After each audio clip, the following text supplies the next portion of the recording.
Bonjour à toutes et à tous et bienvenue dans ce nouvel épisode du podcast. Aujourd'hui, notre invité, c'est Adeni Amadou, recruteur et assistant coach de l'université de Rhode Island en NCAA aux États-Unis. Adeni, c'est un homme à part qui a un parcours extraordinaire, qui a commencé le basket très tard, qui est allé jouer aux États-Unis pour pouvoir rentrer en collège en NCAA et qui au final n'est jamais reparti et a construit sa carrière de coach complètement aux États-Unis. On a donc forcément parlé des différences d'éducation entre la France et les États-Unis, la sienne d'éducation, comment le basket a été un exutoire pour lui pour sortir de la maison, puis la fac militaire très très prestigieuse de West Point qu'il a eu l'occasion et la chance de fréquenter, puis après on a parlé de son rôle, du coaching staff, comment lui le voyait, le recrutement, le basket féminin, l'importance du process pour lui, des notions de respect, d'adversité, d'écoute, d'éthique de travail, et puis on a terminé par le débat qu'il peut y avoir entre les Français et les Américains, le fait de laisser partir des jeunes talents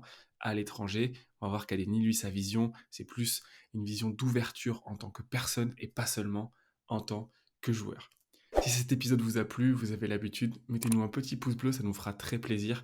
Abonnez-vous, partagez cette vidéo pour qu'elle atteigne toujours plus de monde. Puis on se retrouve très bientôt pour de nouveaux podcasts avec des invités toujours plus intéressant. Déjà, merci beaucoup de m'accorder de ton temps sur la côte est des États-Unis. C'était le premier invité outre-Atlantique que j'ai, déjà. Super. Et je voudrais, comme je te disais, je voudrais qu'on commence juste vite fait par ton parcours. Ouais, T'as commencé le basket super tard. Si je me ouais, trompe, c'était à 15 ans. c'est ça, très tard. Et comment c'est arrivé dans ta vie le basket? Heu, c'est juste parce que bon écoute, j'étais très porté sur les études, heu, Ouais. à cause de mes parents, donc l'éducation c'était très important. Ou grâce à tes parents aussi. Je Ça devrais dépend dire comment on le voit. grâce, c'est vrai, je devrais dire grâce. C'est grâce à mes parents, ouais, et donc à un moment donné, je pense que j'avais besoin j'avais fait un peu de basket, un peu de rugby, mais bon, à chaque fois que mes notes descendaient un peu, mon père, bon, c'était la fin de ce sport, tu vois? Je comprends. Je pense que la plupart de mes amis à l'école faisaient du basket, et Ouais. donc de grande taille, hein, je me suis dit: «Pourquoi pas?» Donc c'était une façon pour moi de continuer à développer des liens sociaux, amicaux, tu vois, avec mes potes, quoi, Ouais. et donc je me suis mis au basket, mais sans plus d'attente que ça, quoi. C'était juste vraiment pour la raison pure du fun, tu vois? Ouais. Donc j'ai pris goût, quoi, hein. J'ai pris goût, c'était à l'époque où tu faisais des entraînements, bon, tu avais les cadets et tout ça, c'est pas terrible. Mais moi, je m'entraînais aussi un peu avec les seniors petit à petit, et puis c'était à l'époque avec la culture américaine, tu vois, qui prenait feu. Donc j'ai embrassé tout ça, quoi, tu vois?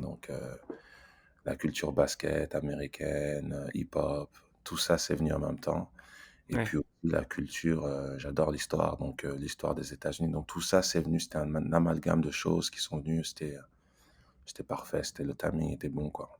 Ça t'a ouvert un chemin, et puis après ça t'a ouvert, une fois que t'es rentré là-dedans, plein de portes, puis C'est ça, tu sais même plus laquelle ouvrir. c'est ça. Donc j'étais un peu, j'avais une attitude de glouton, quoi. Tout ce qui touchait au continent US, je prenais, tu vois? Et c'était pas que du sport, c'était pas que de la musique, c'était vraiment la culture, l'histoire du pays, les mentalités, les philosophies.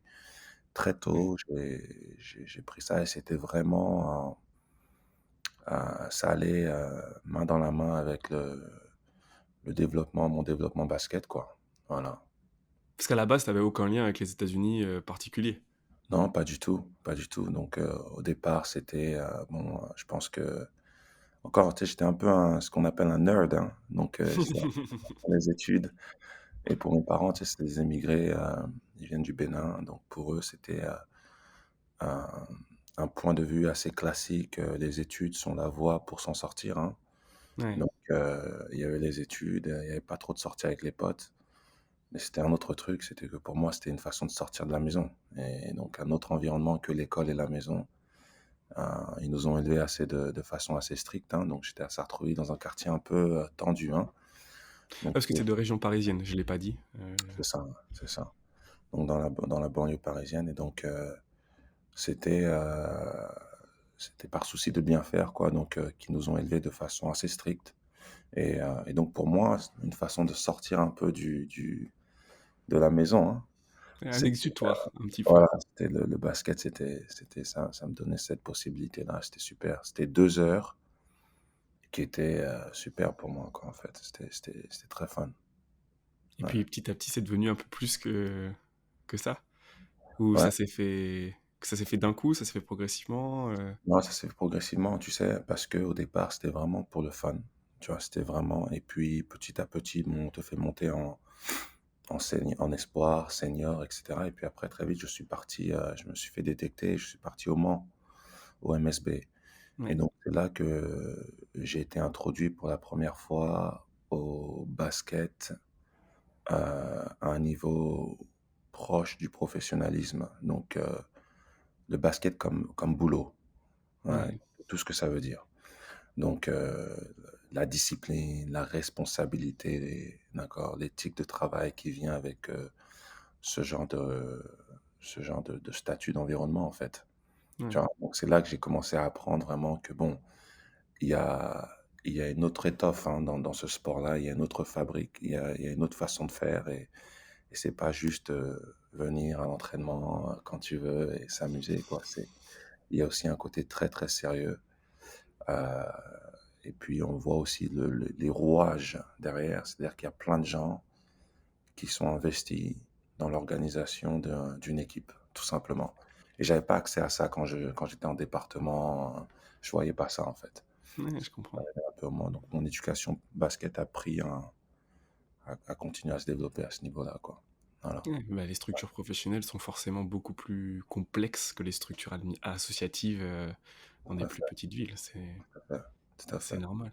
Ouais, Et du coup, t'es parti tôt, après avoir commencé le basket, vers la Sarthe depuis la région parisienne.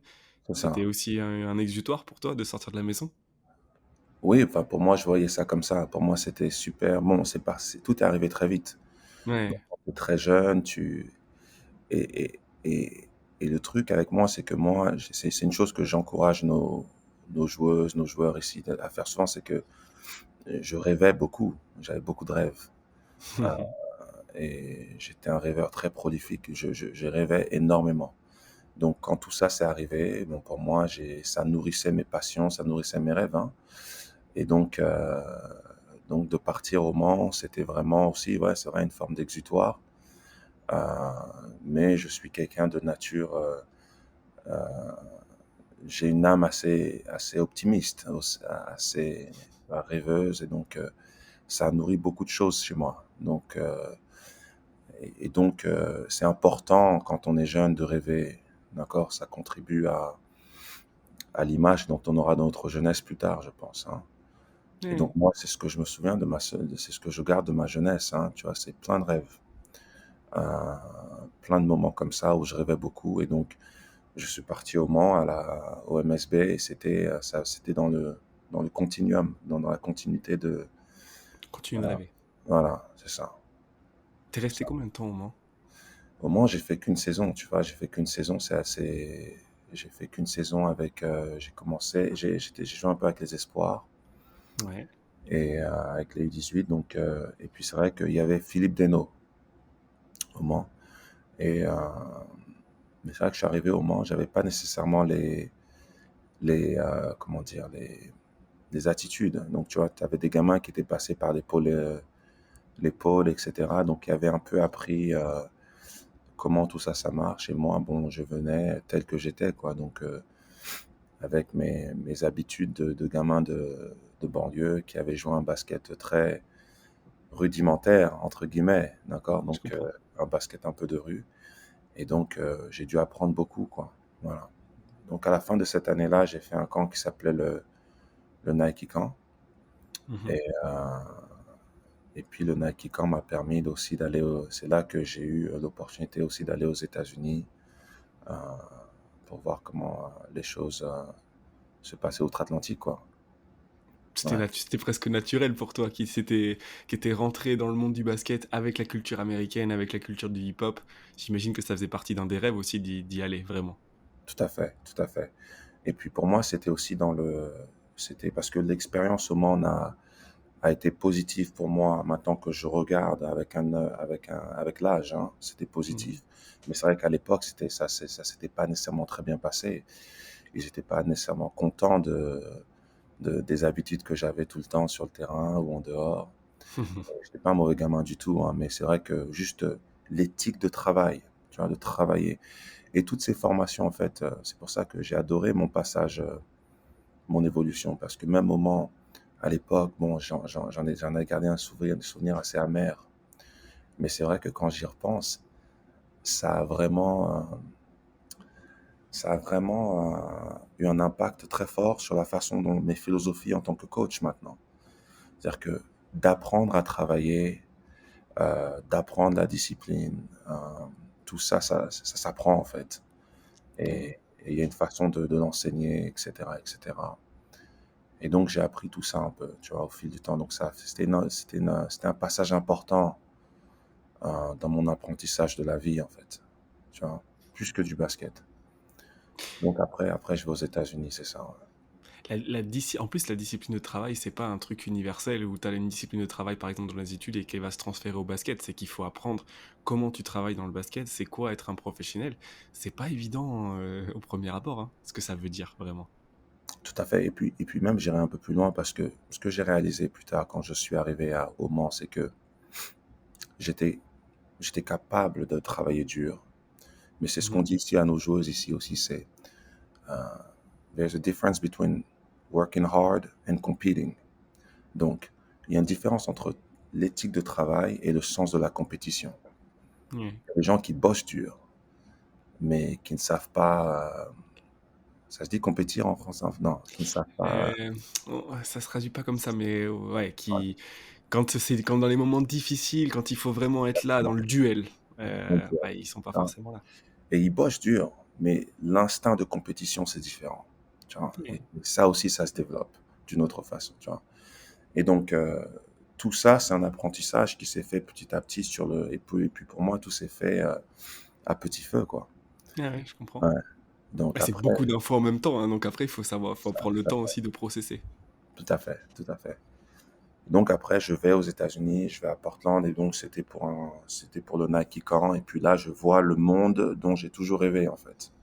Comment t'as eu le contact pour le Nike Camp? Mais tu sais, à l'époque, c'était très, tu t'inscrivais. Ah, Et c'était puis, un tous les gamins y allaient, tu vois. Il y a les gars de centre de formation. C'était l'opportunité pour les gamins de centre de formation de côtoyer les gamins de la rue, etc. Donc, et même vice-versa, quoi.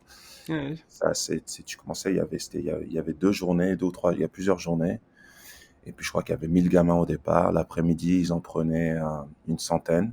Ils en gardaient une centaine. Ils faisaient des équipes de 10. Tu jouais, et puis le soir, il y avait un All-Star. Et sur les All-Stars, ils en prenaient 4-5 qui allaient aux États-Unis pour une petite compétition là-bas, tu vois. Donc j'ai fait ça et ça s'était bien passé. Et donc je suis parti à Beaverton, qui est la ville de Nike aux États-Unis, à ouais. côté de Portland. Voilà, et puis là, j'ai été exposé. C'était comme une C'est ton claque. premier voyage en plus, j'imagine, Voilà, là-bas. c'était mon premier voyage à l'étranger, enfin outre-Atlantique. Et puis, c'était superbe. C'était superbe. C'était magnifique. Ouais. Ouais.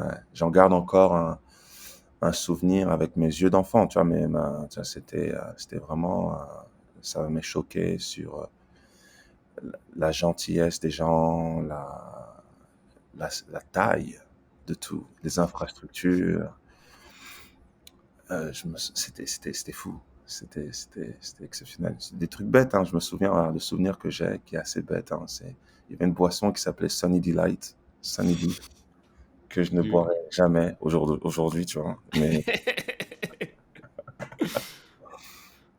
Mais tu vois, il y en avait à volonté. Et puis moi, chez moi, je devais me battre avec mes parents pour avoir un peu de coca, tu vois. Donc, mais ça, c'était là, c'était à volonté. Il y avait tout ça, il y avait les équipements, il y avait l'anglais, tu vois. Ben là, tu parlais aux Américains et puis tu parlais l'anglais puis c'était un autre anglais, c'était sur la côte ouest. Non, tout ça, c'était un rêve, quoi. C'était super cool. Ouais, ouais. Tu parlais déjà anglais à ce moment-là? J'avais les bases. J'avais les bases parce que justement, écoute, tu sais ce que je te disais. J'étais dans cette phase où je lisais en anglais, je T'avais m'arrêtais à la la culture. gare. Quand j'allais au Mans, il y avait une gare, Hachette, tu vois, j'achetais les magazines en Ouais. anglais, et puis je lisais tout en anglais. autant que possible. Je lisais beaucoup. J'avais un appétit assez développé pour la lecture de toutes sortes, littérature française, mais aussi tout ce que je pouvais lire, je lisais. Donc, et je lisais beaucoup en anglais aussi, voilà. Ok. Donc, il y avait des bases, ouais. Donc c'est pas un problème pour communiquer quand t'es arrivé à ce moment-là à Beaverton. Non, non, non, pas du tout. Pas du tout. Non, c'était vraiment une expérience, ouais, c'était belle. C'était une belle expérience, ouais. Ça se voit dans tes yeux. Ouais, ouais, Et c'était donc, bien. d'un point de vue basket, du coup, c'est là que tu as eu ton contact pour aller à West Point ou pas encore? Non, pas encore. À ce moment-là, en fait, j'ai mon contact pour venir dans un lycée aux États-Unis. Ok. D'accord? Faire une prep school. Donc, parce qu'il faut quand même une remise à niveau, parce que pour aller à la fac, à ce moment-là, je décide que je veux aller à la fac vraiment aux États-Unis.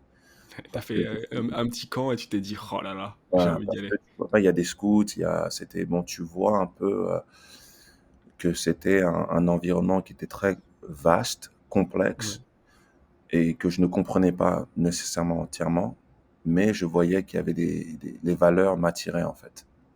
Et ouais, je puis, comprends. à ce moment-là, j'ai les contacts pour venir dans une prep school, genre de lycée, prep school. Donc, un passage intermédiaire entre le lycée et qui n'existe pas nécessairement en France, je sais pas, mais Ouais, entre le prep school, ça lycée, n'existe pas en France. Ouais. voilà. Donc, c'est un passage entre le lycée et l'université. Donc, un genre de structure scolaire qui te permet de te remettre à niveau ou de te préparer, prep, donc de te préparer pour la fac. Ouais, Et donc, je le fais, je vais en Virginie dans une école qui s'appelle Fork Union. ok. Euh, et donc, belle expérience aussi. C'est une école militaire, par contre.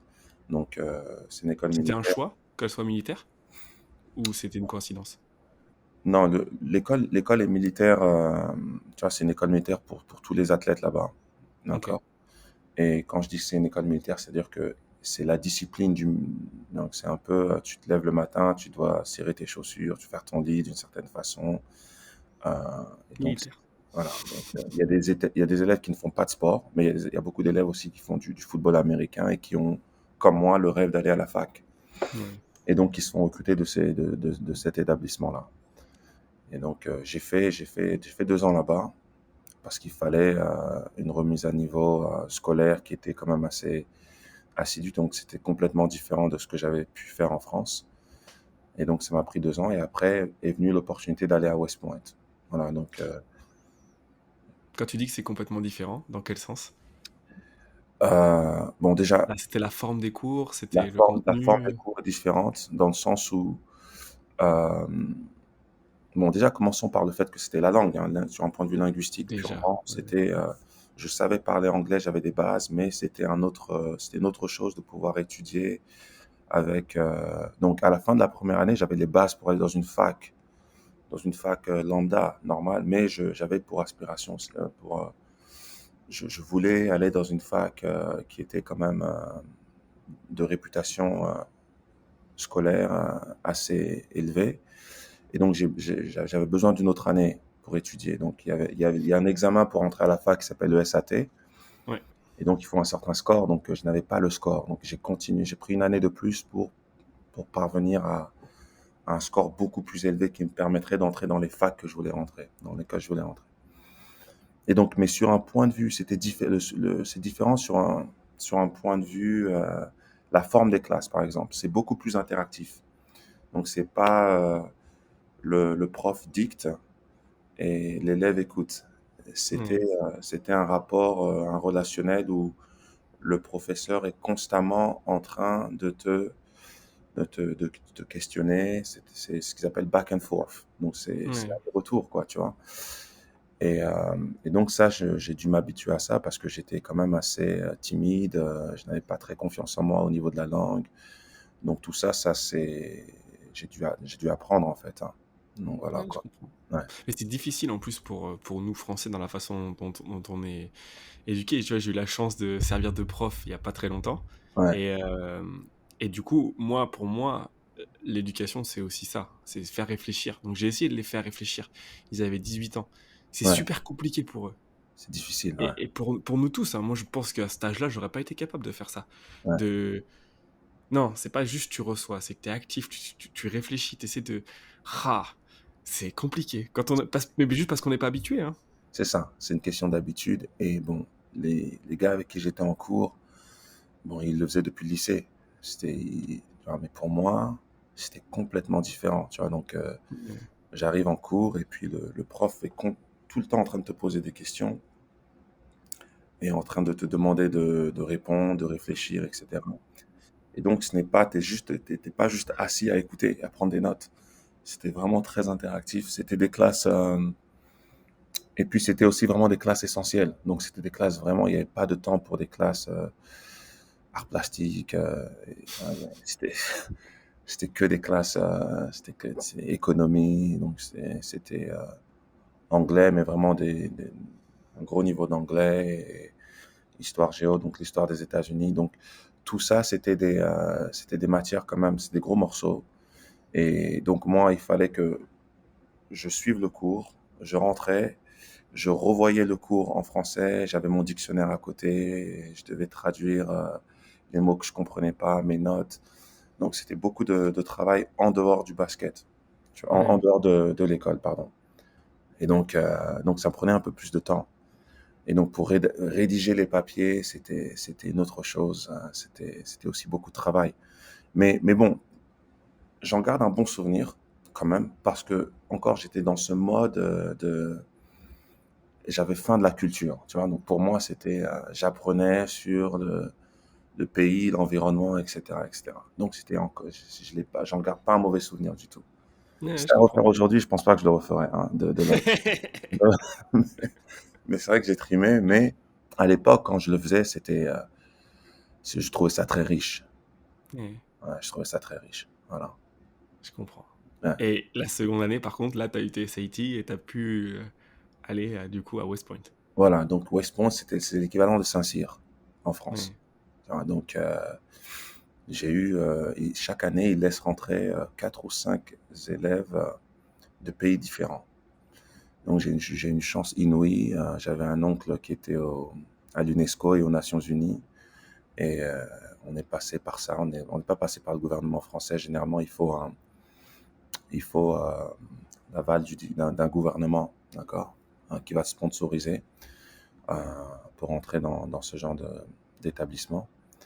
Et donc, les gens qui vont là-bas, bon, moi, l'université m'a séduit énormément de par son histoire. C'est une université c'est un établissement qui a produit énormément de, de leaders, en fait, hein, sur tous les fronts, ouais, sur, sur tous les horizons de la vie américaine.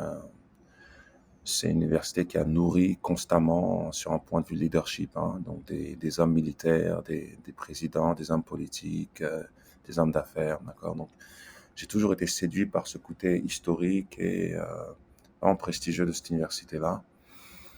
Et puis, il y avait un fond dans cette université. Enfin, il y avait des vraies valeurs. Et je pense que c'est là que l'éducation des parents reste toujours en toi. Et c'est pour ça que je crois vraiment en l'éducation, parce que, bon, les valeurs qu'ils mettaient en place, je pouvais aller à 10 000 kilomètres. Ces valeurs-là, je les reconnaissais quand je les voyais quelque part, ouais. tu vois. Et donc, je les ai tout de suite reconnus à West Point et ça m'a tout de suite séduit. Et donc, voilà, quoi. Donc, ça s'est fait naturellement. Donc, je suis parti là-bas, j'ai fait 2 ans là-bas et c'était, c'était une expérience exceptionnelle. Ouais, voilà, quoi. En plus, il me semble que ton coach à ce moment-là, c'était Jim Cruz, non? C'est ça? Ouais, t'as fait de bonnes recherches, toi. J'aime bien arriver préparé quand je Ouais, discute. Et disciple de Bobby Knight? c'était son premier job après, je crois, après avoir été coach avec Indiana. C'était un disciple de Bobby Knight. Donc, si tu Ouais, connais Bobby Knight, c'est le génie et la folie. Et quand on parle de génie, on parle nécessairement de folie un peu, hein. tu peux, Donc, ouais, se voir. le génie et la folie qui va avec. Et donc, moi, c'était encore une fois, regarde, tu vois, c'était encore une fois le Les coach que valeurs. j'avais eu à Fort Union, c'était c'était un vrai pédagogue, hein. C'était un gars complètement différent dans sa façon d'enseigner et de former. Et lui, c'était un autre monde aussi. Donc, c'était une autre façon de faire. Donc, Mmh. lui, c'était in your face. C'était très, très dur. C'était très violent. Mais encore une fois, c'était bon, c'était sa façon de faire. Et puis, et ça aussi, ça m'a aussi beaucoup marqué. De Ce par que son côté. j'allais dire pour quelqu'un qui est comme toi, introverti, machin, c'est pas facile à vivre, c'est ouais, tu as utilisé le mot violent, hein, c'est il veut dire ce Oui, qu'il veut dire, le mot violent. oui, et la violence, bon, quand j'utilise le mot violent, c'est pas, On parle pas de coups de non, non, poing et de mais tout à fait, voilà, c'est un peu de violence, morale quelque part parfois tout à fait, dans parce la que relation. ça te choque, tu vois, c'est ça Mmh. que je veux dire. C'est que ça sort complètement, ça s'introduit dans ta vie sans, euh, sans que tu t'y attendes. C'est ce que je dis quand je veux dire violence, c'est que Ouais, je c'est quelque comprends. chose qui te choque, parce que moi, j'étais vraiment pas habitué à ça. C'était un environnement qui était complètement outre à la France, déjà d'une, et puis outre à ce que j'ai pu connaître aux États-Unis, tu vois. Mais ça m'a pas perturbé plus que ça, tu vois. Donc j'ai très vite goûté la sauce et ça m'a plu. Il y avait pas de souci, tu vois. Ouais.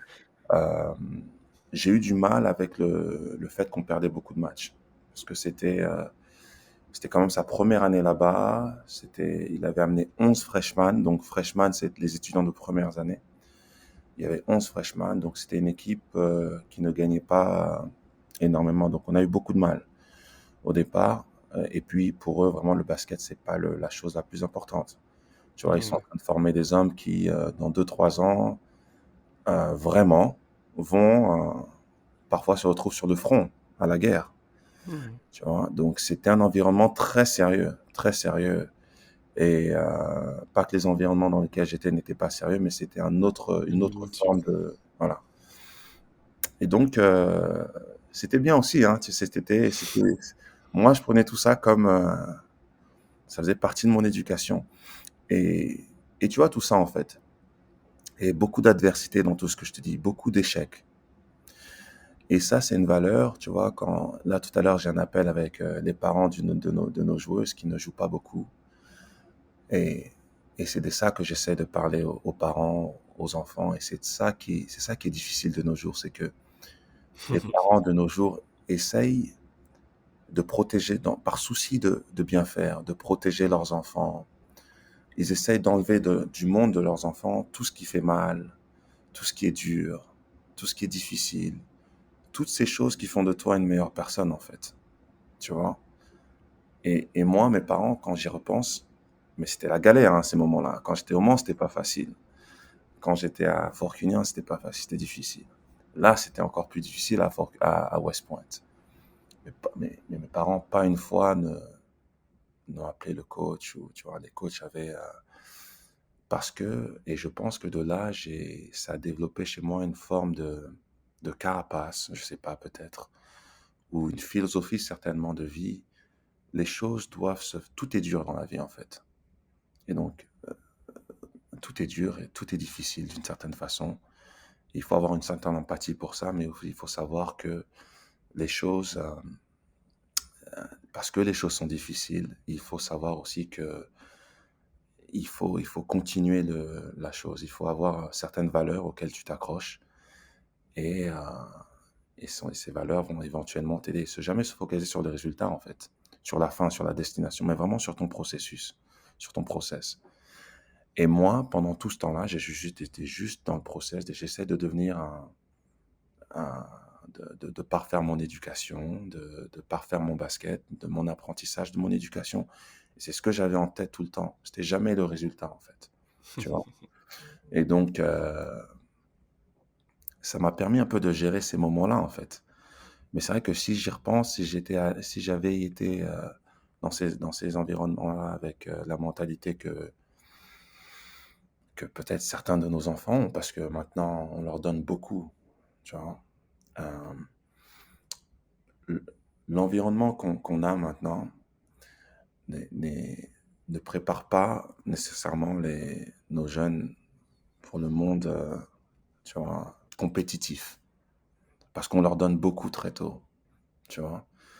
Et, et parce qu'on leur donne beaucoup très tôt, parfois quand ils arrivent dans des environnements qui sont violents justement, par leur nature, parce que, par la façon dont ils s'introduisent dans ta vie, parfois ils ont du mal à gérer ça.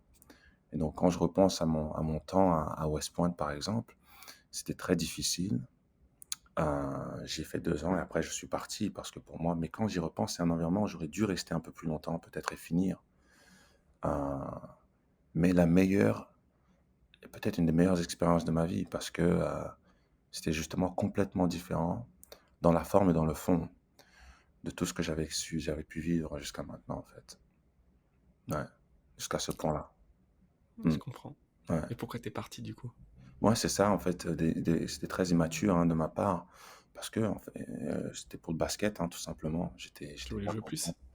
Ouais, je voulais jouer plus, je voulais, et donc tout ça, heu, ça forme un peu encore dans la continuité. Quand j'y repense, ça forme tout ça, les philo quand je pense, quand je m'assois et que je m'interroge sur qui je suis, sur la façon dont je fais les choses aujourd'hui, hem, je repense à ces moments-là et je me dis: «Mais, ouais, ça vient de là, en fait». C'est-à-dire que j'essaye d'être tout ce que j'aurais voulu avoir ou tout ce que j'aurais voulu peut-être qu'on me donne. C'est-à-dire que quand je suis parti de West Point, il aurait peut-être fallu que quelqu'un me dise: «Non, tu peux pas partir».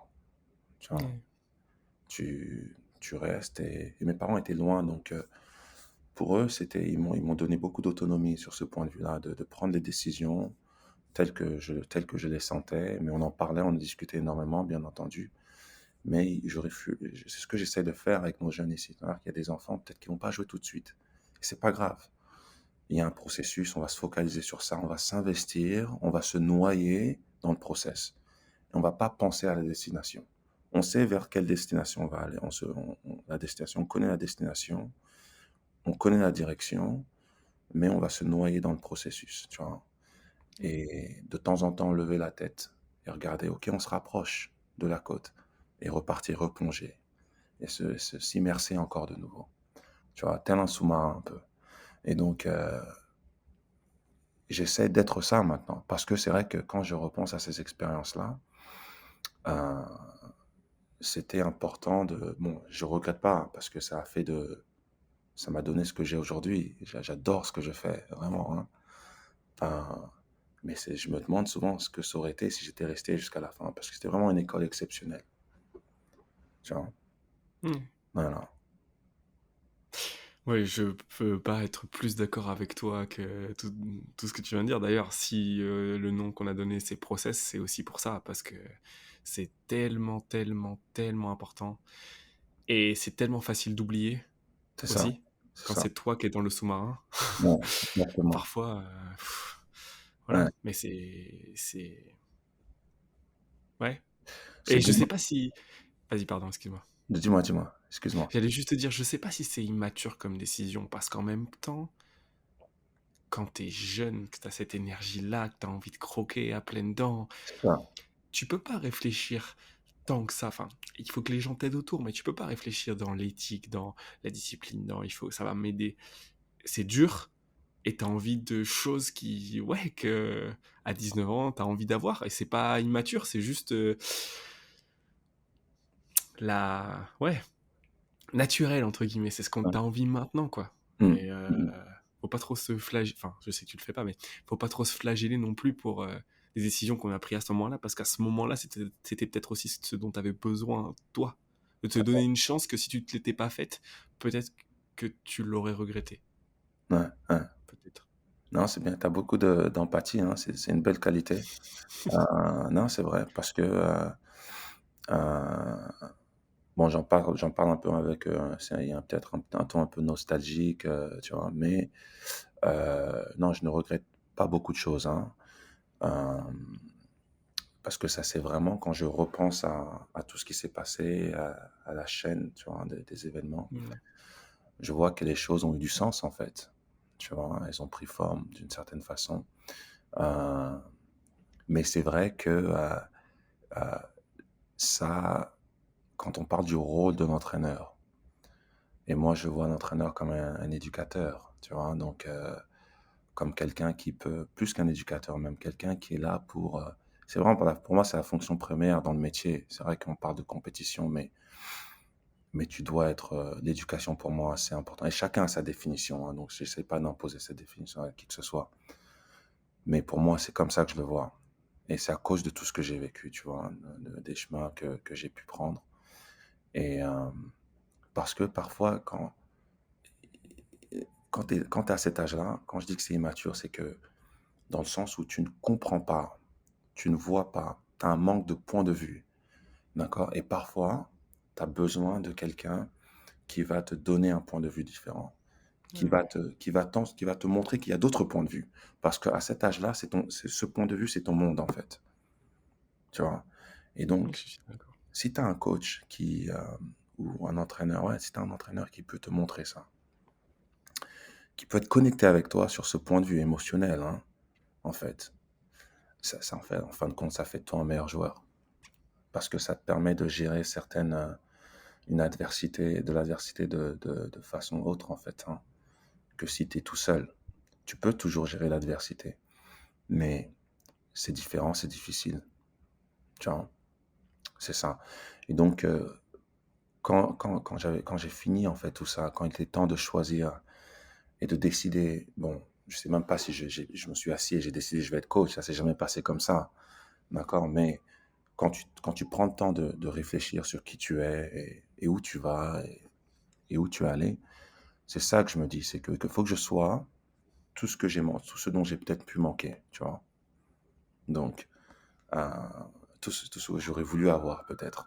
Un coach pour qui c'est pas juste un job, c'est pas juste je vais au taf et tu vois? Un coach qui soit investi au-delà de tout ça, au-delà du job.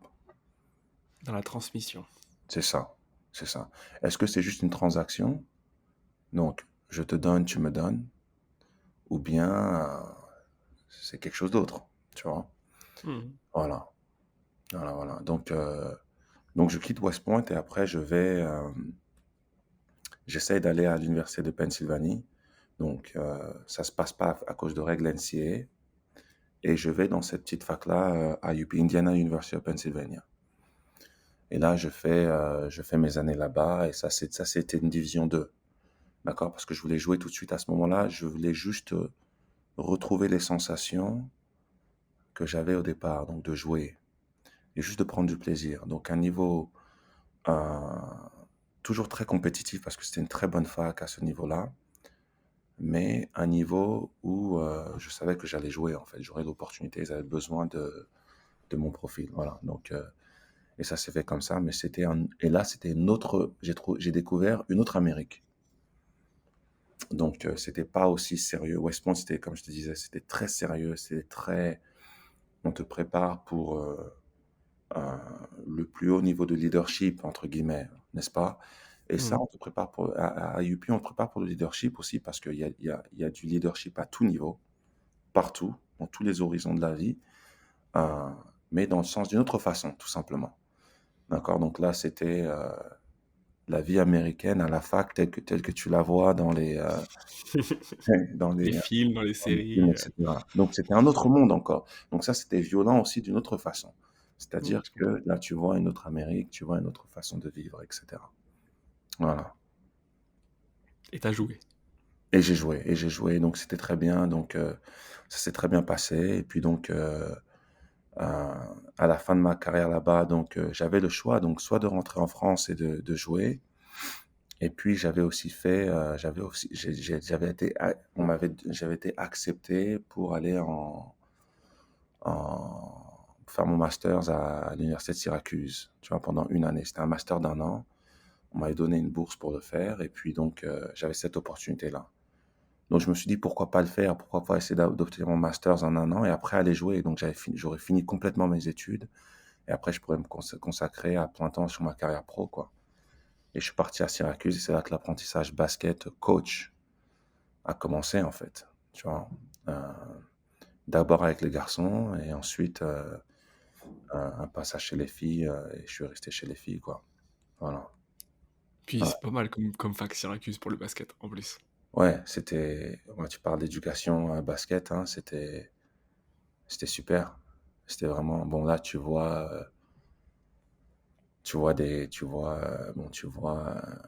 des légendes, hein, dans le sport. C'est-à-dire, tu vois des gars qui est le coach Beham, qui était un coach, quand même, légendaire, on peut dire.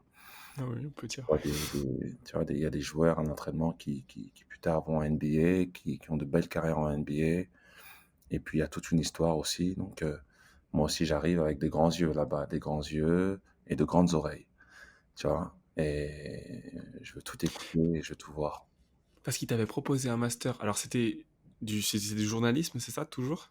Journalisme et sciences politiques, c'est ça, ouais. Ouais. C'est ça. Et en parallèle, il t'avait proposé un poste dans le staff de C'est ça. Syracuse? C'est ça. Dans le staff, donc c'était ce qu'on appelle un graduate assistant. Donc, tu es un gars t'es quelqu'un qui fait graduate school, c'est ton master's en gros. Hmm. Euh, et, et en même temps, tu assistes les coachs. Donc, graduate assistant. Donc, tu assistes les coachs, tu fais tout ce dont ils ont besoin. Donc, Ouais. à Denis, j'ai besoin que tu ailles faire ci, va chercher ce joueur-là, va prendre le rebond, va entraîner ce joueur-là, va me chercher un café, tu vois. Ce dont ils ont besoin, tu es là pour rendre leur job facile, en fait. Ouais, ouais. Bon, là, t'es dans l'apprentissage. Donc, tu es à tous les entraînements et ton job, c'est d'être available, d'être disponible. Tu vois, c'est ça ton job, pour tout. Et donc, j'ai commencé avec ça. Et donc, très vite, avec l'école, c'était très difficile aussi parce que de combiner les deux, c'est vraiment un job qui est pour... euh, généralement, les gens qui font ce job-là, bon, très tôt, savent qu'ils veulent devenir coach. À ce moment-là, moi, j'étais pas sûr que je voulais devenir coach. Tu vois? Donc, je savais même pas, en fait. J'y allais pour les études. Et ensuite, je comptais rentrer et jouer en France. Tu vois? C'était une opportunité d'avoir des études avec la Oui, bourse. c'est ça. Voilà. C'est ça. Pour moi, Ouais. c'était plus comme ça. Et donc, très vite, bon, donc moi, je leur dis, écoutez, bon, est-ce qu'on pourrait arranger un emploi du temps où, parce que c'est vraiment au milieu de la nuit, les joueurs peuvent t'appeler et tu dois être dispo, quoi. Ouais. Et donc les garçons, pour eux, c'était très rigide sur ça. Tu dois, soit tu es dispo, soit tu ne l'es pas. Et les filles, l'environnement féminin, le coach féminin m'a dit, écoute, tu peux faire la même chose pour nous, et puis on peut arranger un emploi du temps avec tes études qui va de pair, quoi. Et donc, j'ai Ouais. fait ça, donc j'ai transféré chez les filles, et c'est comme ça que je suis arrivé dans le monde féminin. Voilà. Et donc, c'était aussi une superbe expérience, hein. Donc, et là, c'était travailler avec les femmes, donc j'avais jamais fait ça auparavant, du tout. Et, et le basket féminin, je connaissais très peu, mais vraiment très peu. Et ouais, c'était une introduction, et j'ai vu aussi que, bon, quel que soit le masculin, féminin, ça travaille des deux côtés. Ça travaille très dur. Et la compétition, c'est la compétition, que ce soit homme, femme, tu vois, il y a des valeurs qui sont communes, et tous mes a priori, ou conscients ou inconscients, euh, ont été, euh, ont été modifiés, réévalués, etc., etc. C'est bien de le dire parce qu'il y a des gens qui oublient ou qui en sont pas conscients parfois. Ouais, il faut le dire, il faut le préciser. C'est très vrai. C'est-à-dire que un entraîneur ou une joueuse, un entraîneur féminin, c'est le même, c'est un temps d'investissement énorme. Et tu investis du temps. Et c'est quelque chose Ouais. que tu ne regagnes pas, le temps. Une fois que c'est investi, c'est investi. Donc, des deux côtés, c'est un travail qui est fait, c'est minutieux, c'est consciencieux, c'est de longue haleine, des deux côtés. Et telle est la rigueur du monde professionnel et compétitif, en fait. Ouais. Et ça va faire plus de 10 ans maintenant, on parlera du reste après, mais que tu es dans le monde du basket féminin. Ouais. Est-ce que le fait d'avoir continué, c'était un choix ou c'est juste que ça t'a ou c'est plus comme enfin, tu étais dans le tunnel et du coup tu as eu des offres et ça s'est fait ou c'était un choix de rester avec les filles? Non, ça a jamais été c'était un peu des deux. Au départ, ça s'est fait naturellement. Disons, Tu étais à Syracuse, tu avais la possibilité de mieux travailler, donc tu as dit: «OK». exactement, donc je suis resté dans cet environnement-là. Mais ensuite, au fil de ma carrière, et que ma réputation a développé aux États-Unis, bon, j'ai eu des offres chez les garçons, tu vois, naturellement, de Mmh. par mes connexions avec les gens dans le milieu. Mais à ce moment-là, c'est devenu un choix de rester chez les femmes, dans le Mmh. basket féminin. Et tout simplement parce que, euh, pour moi, tout se construit et tout se détruit sur le relationnel. Tu vois? Donc, si je prends le temps, le recrutement d'une joueuse, c'est 2 3 ans. On prend 2 3 ans, parfois plus, à recruter quelqu'un avant que la personne n'arrive sur le campus. Donc, c'est le relationnel avec l'enfant, mais avant tout, avant les parents et tous les gens qui l'entourent. Donc, c'est très difficile pour moi de dire, écoute, bon, je prends mes bagages, je pars. Après qu'on ait recruté l'enfant pendant 3 ans, ils ont fait un choix de vie d'emmener leur enfant chez nous et donc de prendre. Donc, c'est pas une décision que je prends comme ça juste pour moi, puisque ça irait à l'encontre de tout ce que je leur dis pendant le recrutement, en fait. Donc, Mmh. tout ce que je dis que je suis, n'est-ce pas? Euh, donc, c'est toujours un choix. Et donc, après ça, donc, je suis resté dans le basket masculin. euh, Féminin. Dans le basket féminin, par contre, et excuse-moi. Et, Ouais, euh, t'inquiète. et donc, ce que je voulais dire avec le masculin, c'est que même dernièrement, il y a des offres, mais il c'est toujours faut toujours évaluer. Je pense que j'arrive à mettre mon ego de côté. Bon, c'est ça qui m'intéresse. Si je vais chez les gars, dans le basket masculin, ce serait purement une décision purement basket. Parce que ce serait notre forme de jeu, peut-être, avec d'autres styles d'athlètes. Dans le basket féminin, c'est plus complexe pour moi, je trouve en tout cas, parce qu'il y a d'autres complexités que les jeunes femmes amènent, avec lesquelles elles arrivent dans le gymnase tous les jours, tout simplement.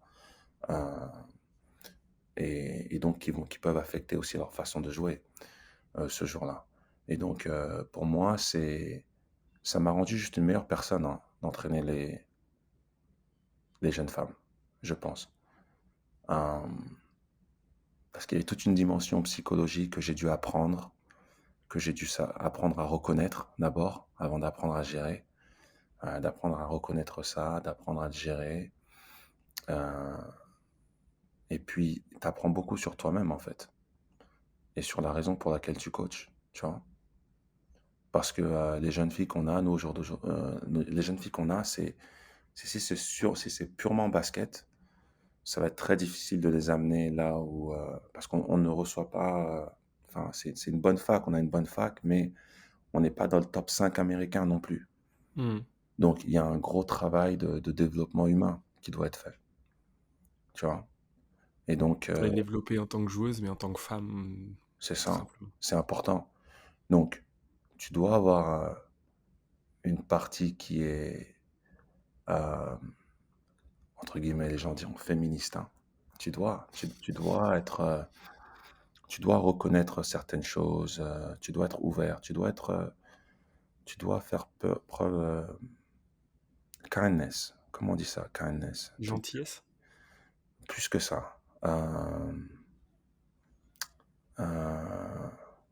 bonté, Bienveillance. bienveillance. Ouais. Et donc, c'est ça la valeur de la bienveillance. C'est ça, c'est que c'est. Aujourd'hui, on enseigne. C'est quoi, pour moi, la qualité première de la bienveillance, c'est d'écouter. Tu vois, c'est d'écouter sans essayer de répondre, mais d'écouter pour écouter, tu vois, et d'écouter de façon active. Et donc, aujourd'hui, on enseigne comment écrire, comment parler. Il y a des techniques pour ça, mais on ne nous enseigne pas forcément comment écouter. Voilà. Et donc, dans le basket, avec cette expérience dans le basket féminin, j'ai dû apprendre à faire ça, à écouter, enfin, de façon Comment t'as active. fait? Comment t'as fait? Bah, avec beaucoup d'échecs, hein, avec beaucoup de relations, tu as beaucoup d'échecs où tu rentres dans le mur, où ce que tu essaies d'imposer, ce que tu essaies d'apprendre, d'enseigner, ça ne marche pas. Ça ne passe pas. Parce que t'as pas, En tâtonnant, du coup. voilà, en tâtonnant. Parce que t'as pas, et puis en tâtonnant au départ, mais après en comprenant, ok. En comprenant qu'il y a quelque chose qui me manque en tant qu'enseignant. Donc quand tu sais ça, quand tu sais que tu ne sais pas, maintenant tu peux commencer à chercher ce que tu ne sais pas. Et une fois que tu sais que, ok, je ne sais pas ça, tu peux aller apprendre cette chose dont que tu sais qui te manque. Et donc c'est ça, c'est comme ça. Donc maintenant, je lis énormément. C'est-à-dire que si les enseignants peuvent aller à l'école pour apprendre à enseigner, d'accord, ici aux États-Unis, je dois faire la même chose. Donc je lis énormément je fais des séminaires sur comment enseigner, comment des enfants de bas âge, hein, c'est-à-dire 4, 5, 6, 7, 8, 9, 10, tout âge. Et parce que tout ça, ça fait partie d'une continuité d'apprendre en fait, d'apprendre à écouter, et plus tard d'apprendre à enseigner. Voilà. Ça Donc s'est ouais, fait enfin, vraiment. progressivement ou cette soif de chercher à comprendre comment enseigner, ça s'est fait progressivement ou très très tôt tu t'es mis dedans hein, vraiment à chercher? Mais bon, ça, je le dois à mes parents, je pense, c'est cette soif de vouloir apprendre. Déjà, ça c'est naturel, je l'ai en moi. Euh, Mhm. et je pense que c'est une des meilleures qualités qui m'ont peut-être enseigné, c'est j'aime apprendre, tu vois, et j'aime apprendre de tout, même des choses que je sais qui ne m'intéressent pas, peut-être, tu vois, je veux juste apprendre. Et parce que peut-être mon instinct n'a pas, n'est pas vrai, tu vois. Donc je veux apprendre et donc je savais qu'il me manquait quelque chose, tout simplement. Parce que ce que tu as les bonnes intentions, tu sais que tu as les bonnes intentions, mais ton message ne passe pas. Et ton message ne passe pas parce que parfois ton relationnel, tu penses qu'il est bon, mais il n'est pas bon. Et là où je pense que les femmes, c'est un peu plus difficile parce que les femmes sont assez intelligentes, les jeunes filles, pour comprendre que leur relation, par exemple, entre elles, est plus importante que le jeu, tu vois. Et ce que je veux dire par ça, c'est qu'elles ne vont pas compromettre leur relation euh, pour gagner un match, nécessairement, parfois. Ouais.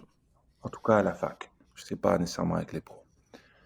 Et donc ça, c'est un problématique, par exemple, pour quand tu essaies de mettre un environnement très compétitif. Parce qu'il y aura des moments où elles vont choisir de coopérer. Parce que je veux pas que tu sois fâché contre moi, etc. Avec les garçons, quand j'ai travaillé avec les garçons, c'était différent. C'est-à-dire que euh, il y a ce manque d'intelligence peut-être, que la relation n'est pas aussi importante.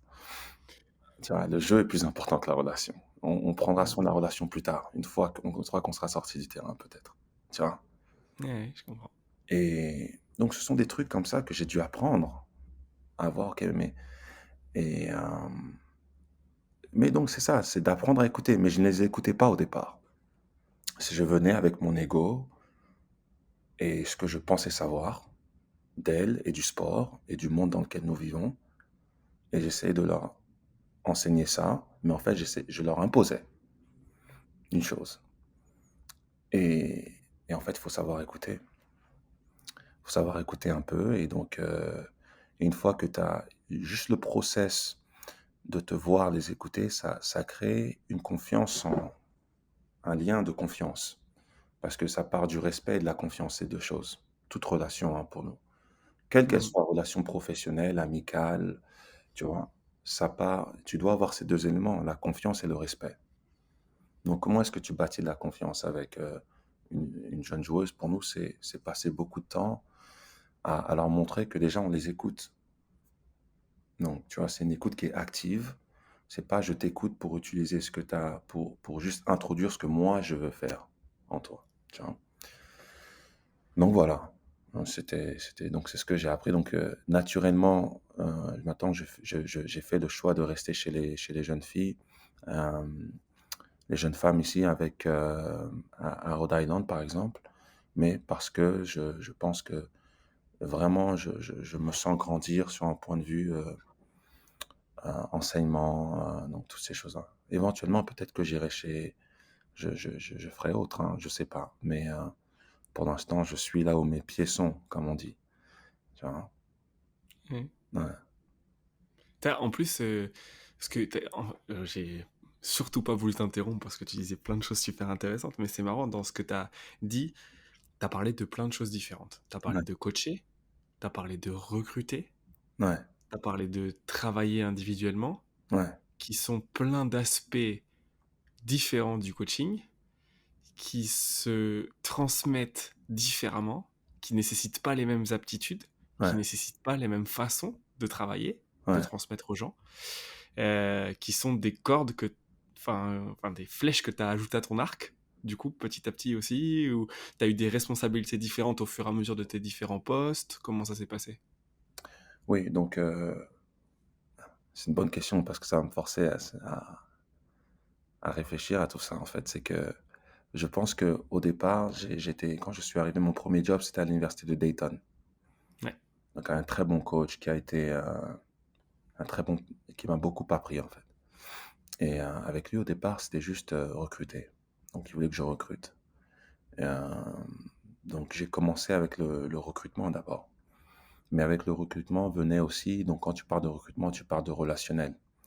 Donc, et le relationnel, c'est la fibre, hein, de, c'est tellement, c'est tout en fait. Tu vois, tu peux, il n'y a pas de, c'est très dur d'avoir de la compétition sans relationnel. C'est ce que j'ai appris en fait, de par mon expérience jusqu'à maintenant.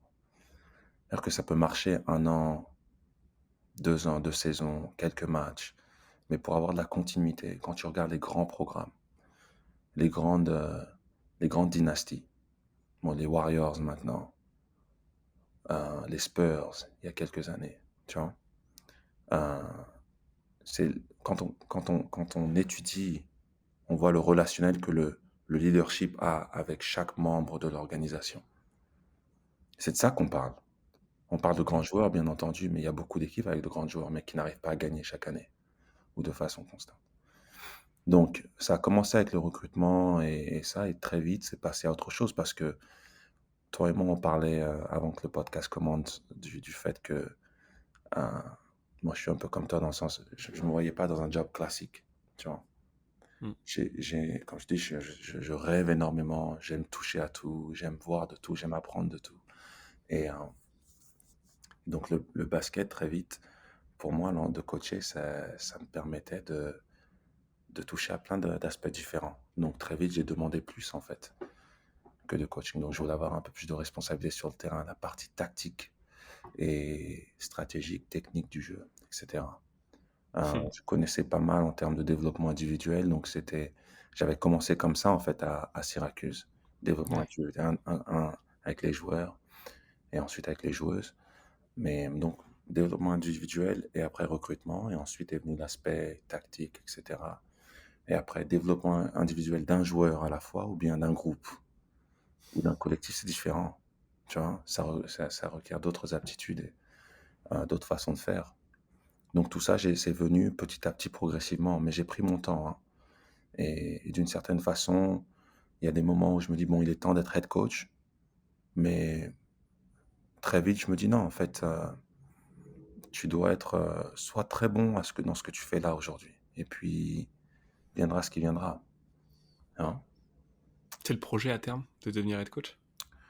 Le projet, c'est Le peut-être la meilleur humain destination. possible, Voilà, j'imagine. ouais, c'est ça. Franchement, hein. Parce que,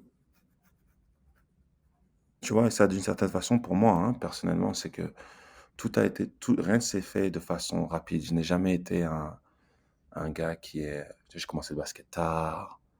Tout s'est fait mon visa pour aller aux États-Unis, ça m'a pris 6 fois, j'ai dû aller à l'ambassade.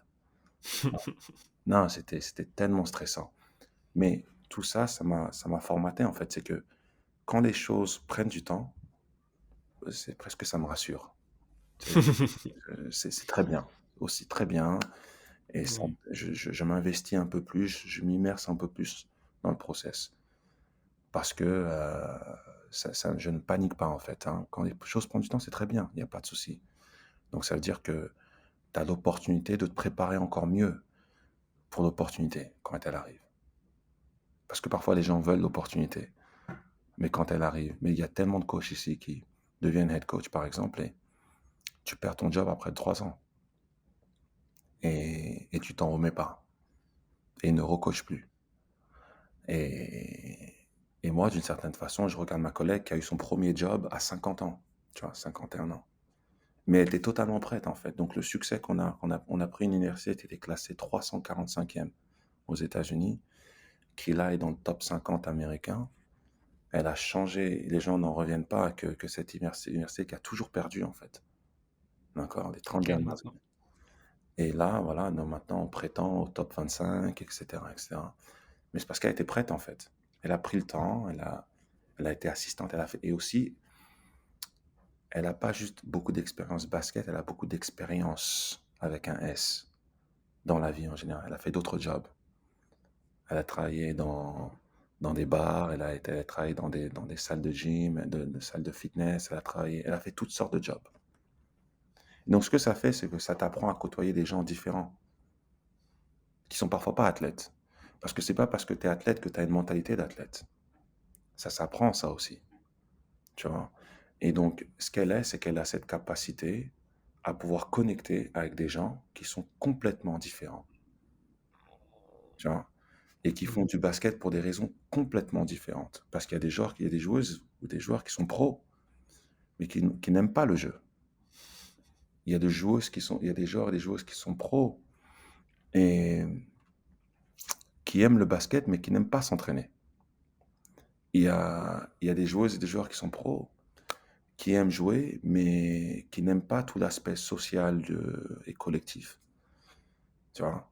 Et donc, chacun vient dans notre environnement avec ses qualités et aussi avec ses zones d'ombre, disons. D'accord? Et donc, c'est à nous de les reconnaître et c'est à nous d'écouter tout ça chez chacun et de discerner tout ça chez chacun. Voilà. Et c'est pour ça qu'elle est bien, parce qu'elle a beaucoup d'expérience basket, mais aussi d'expérience en général dans la vie. Mhm. Donc, c'est pour ça, et ça, c'est un autre truc. C'est les meilleurs entraîneurs, pour moi, sont des gens qui sortent de l'environnement basket. Parce que tu gères pas des robots, tu vois. Tu gères pas des pions. Ou, tu vois, c'est pas sur le truc, je dessine le système et je l'efface. C'est ce qu'on fait sur le terrain, mais ça marche pas vraiment comme ça, en fait. Tu vois, donc tu gères des gens. Ouais. Ouais, Moi je suis persuadé de ça dans mon travail, enfin, dans mon ancien travail. On a dû recruter un mec. Enfin, j'ai fait une interview d'un mec qui était dans le pharmaceutique. Rien à voir avec ce qu'on faisait. ouais, Et il y a plein de gens qui m'ont dit, mais pourquoi tu l'écoutes? Pourquoi tu vas même parler en interview avec lui? Je dis, parce que un mec comme ça, qui postule à ce que nous on fait, ça m'intéresse, ça m'intrigue. Je veux savoir qui c'est ce mec. c'est ça. Et en fait, il commence à parler. Et en fait, je me rends compte que, ouais, pour le travail, il n'aura pas les compétences de connaissance du milieu, mais ça, je peux lui apprendre. Ouais, Ça. ouais, Par contre, ce qu'il a là, la façon dont il interagissait avec moi, les questions qu'il posait, la sensibilité, l'empathie qu'il avait, ça, c'est des compétences intrinsèques ouais, que nous, on va avoir besoin et qui sont jamais jugées, elles sont jamais marquées sur la fiche de poste. Ou alors, c'est du bullshit, ouais, tu vois. ouais, ouais, C'est pas vraiment les gens, ils savent pas ce qu'ils recherchent. Et donc, quand tu lui dis, ouais, ok, ben, ouais, il était surpris. J'ai dit, on va te prendre. Ah bon? Et je pensais que j'avais pas de chance. Mais justement, c'est parce que tu viens de ce profil-là que tu m'intéresses. ouais, Et c'est parce que je vais pas te demander d'apporter des gens que quelqu'un qui aura fait ce métier toute sa vie.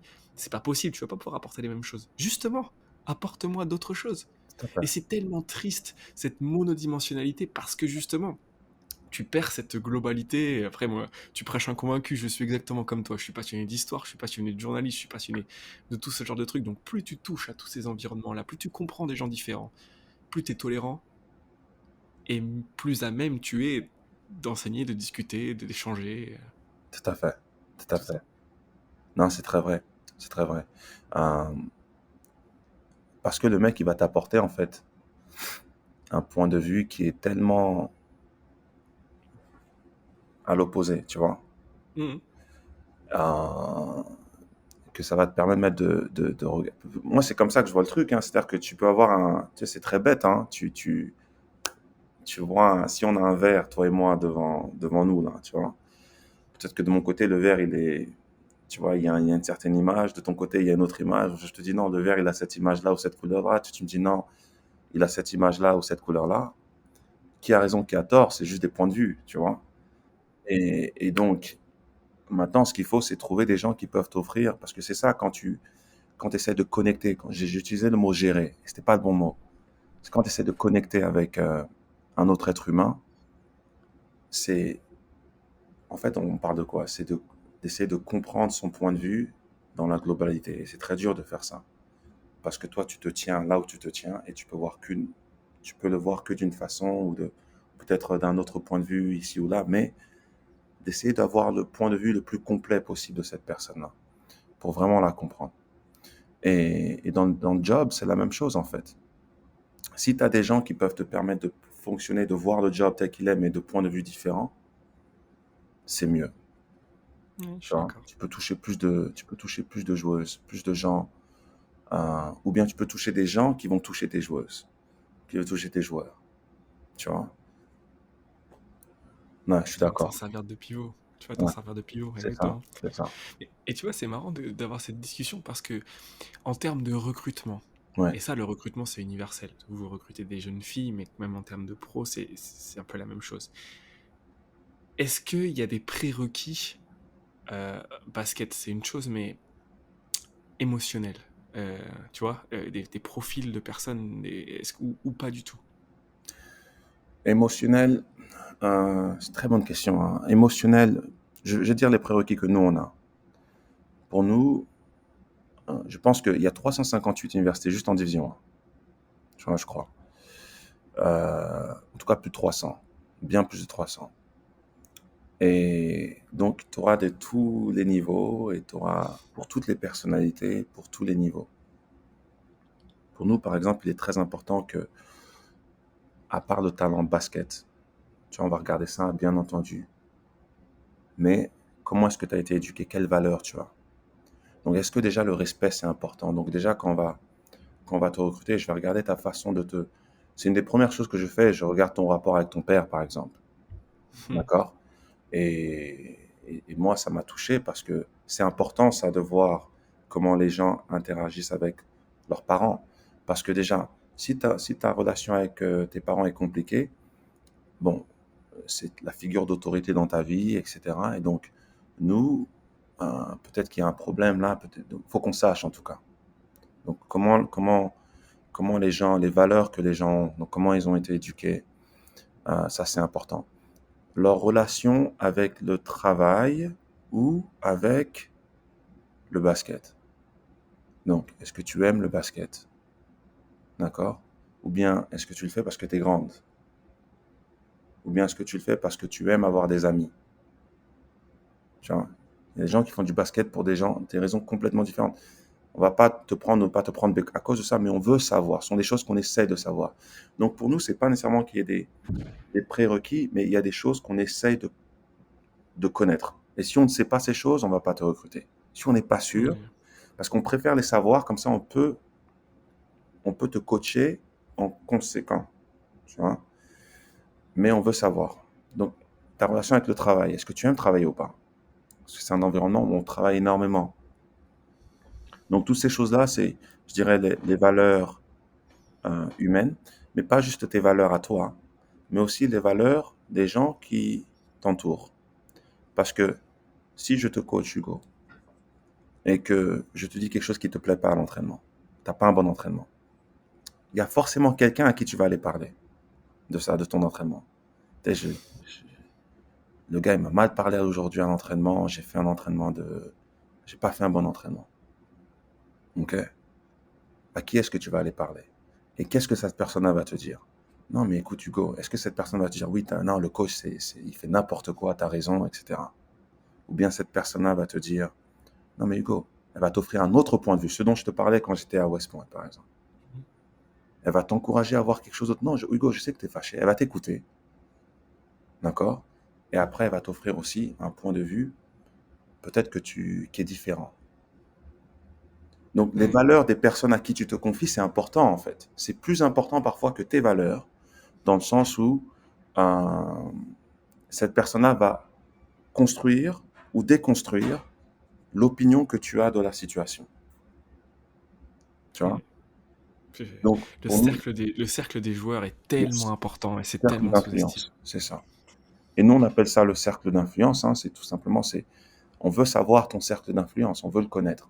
Donc, on va parler beaucoup de temps. Il n'y a pas beaucoup de gens, hein, parce que tu vas pas, si tu as un mauvais entraînement, si tu as une sale journée aujourd'hui, tu vas pas aller parler à 36 000 personnes. Tu vois?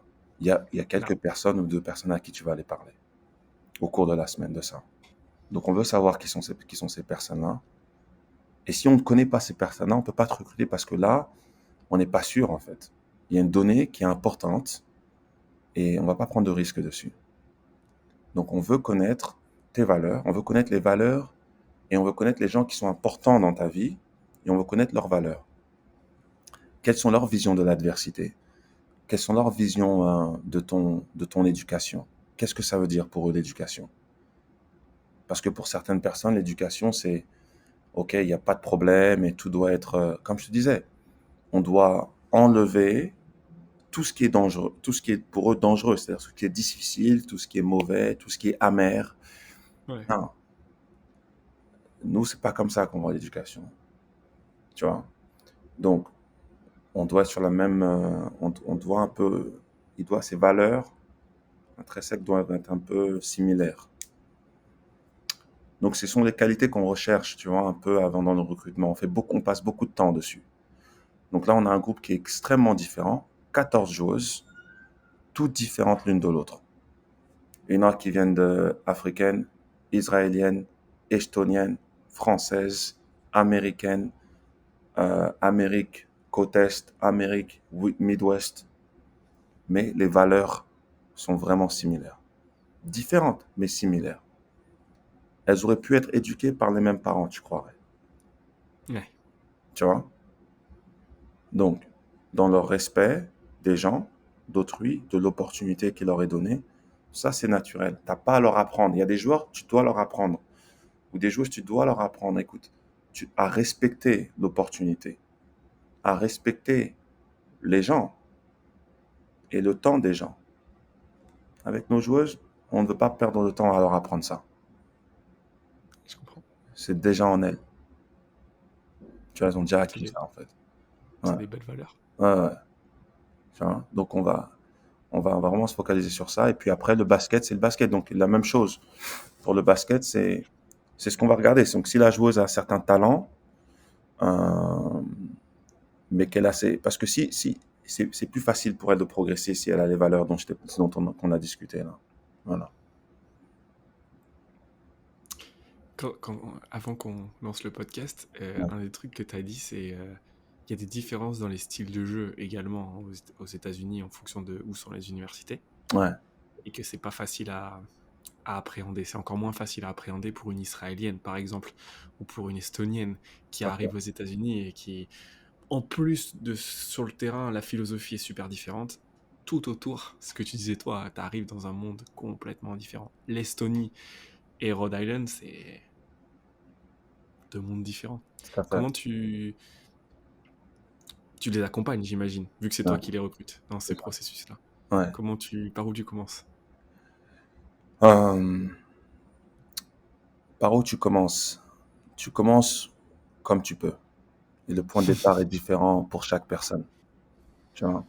Parce que chaque personne vient d'un horizon différent. Tu vois? Donc tu commences là où tu peux. Donc par exemple, l'Israélienne qu'on a dans notre équipe, Amy, avait joué dans une ligue où elle avait côtoyé beaucoup d'Américaines. D'accord? C'est la jeune qui jouait avec les Américains. Donc, elle avait une éducation sur les États-Unis qui était limitée, mais pas si limitée quand tu mets ça en comparaison avec l'Estonienne qui était la plus grande joueuse dans son pays. Tu vois? Pas trop d'Américaines. Et pas trop elle n'était pas trop exposée à la culture US. Hmm. Donc c'est on va parler des mêmes choses, mais le point de départ est différent pour les deux en fait. Ce qui est plus important, c'est encore une fois, c'est ton process. C'est, c'est ce que tu leur, c'est les choses sur lesquelles tu reviens chaque jour. Donc avec elle, c'est, on est dans une quête d'information quotidienne. Et c'est sur ça on se focalise. C'est-à-dire que chaque jour, on en apprend sur les autres, sur l'environnement dans lequel on va évoluer, qui est très complexe. Et chaque jour, cette quête va aussi nous en apprendre sur nous-mêmes, qui est la quête ultime en fait. Hein. Ok.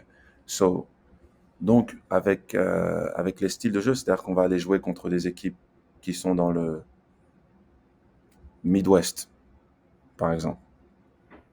Iowa, donc les champs de maïs, tout ça, là. Tu t'imagines, hein? Donc, les filles là-bas, ce sont des filles qui sont de famille, généralement, là, je suis en train de stéréotyper, fermières, etc. Des valeurs elles bossent dur, elles sont pas super athlétiques, mais elles bossent, c'est physique, ça bouge dans tous les sens, c'est un système qui est ouvert. Tu dois apprendre à jouer contre ça. Après, on va aller dans le sud, d'accord? Et là, c'est notre démographique, d'accord? C'est beaucoup plus athlétique. C'est un jeu, ça va te presser tout terrain, ça va pas te laisser respirer, ça va être moins cérébral dans la façon d'approcher le jeu, et ça va être beaucoup plus dans la physicalité et dans l'athlétisme et dans la rapidité. Tu dois apprendre à gérer ça aussi. Donc, toutes ces éducations, ces formes d'éducation-là, on leur apprend à petit, tu vois. Et donc, certaines assimilent ça bien, d'autres ont un peu plus de mal, mais ça se fait toujours en parallèle avec la quête d'informations personnelles. Donc, les joueuses qui ont le moins de mal sont les joueuses qui se connaissent bien elles-mêmes et qui ont confiance en elles-mêmes parce qu'elles connaissent leurs qualités. Tu vois? Donc, tu peux mettre un environnement différent devant elles.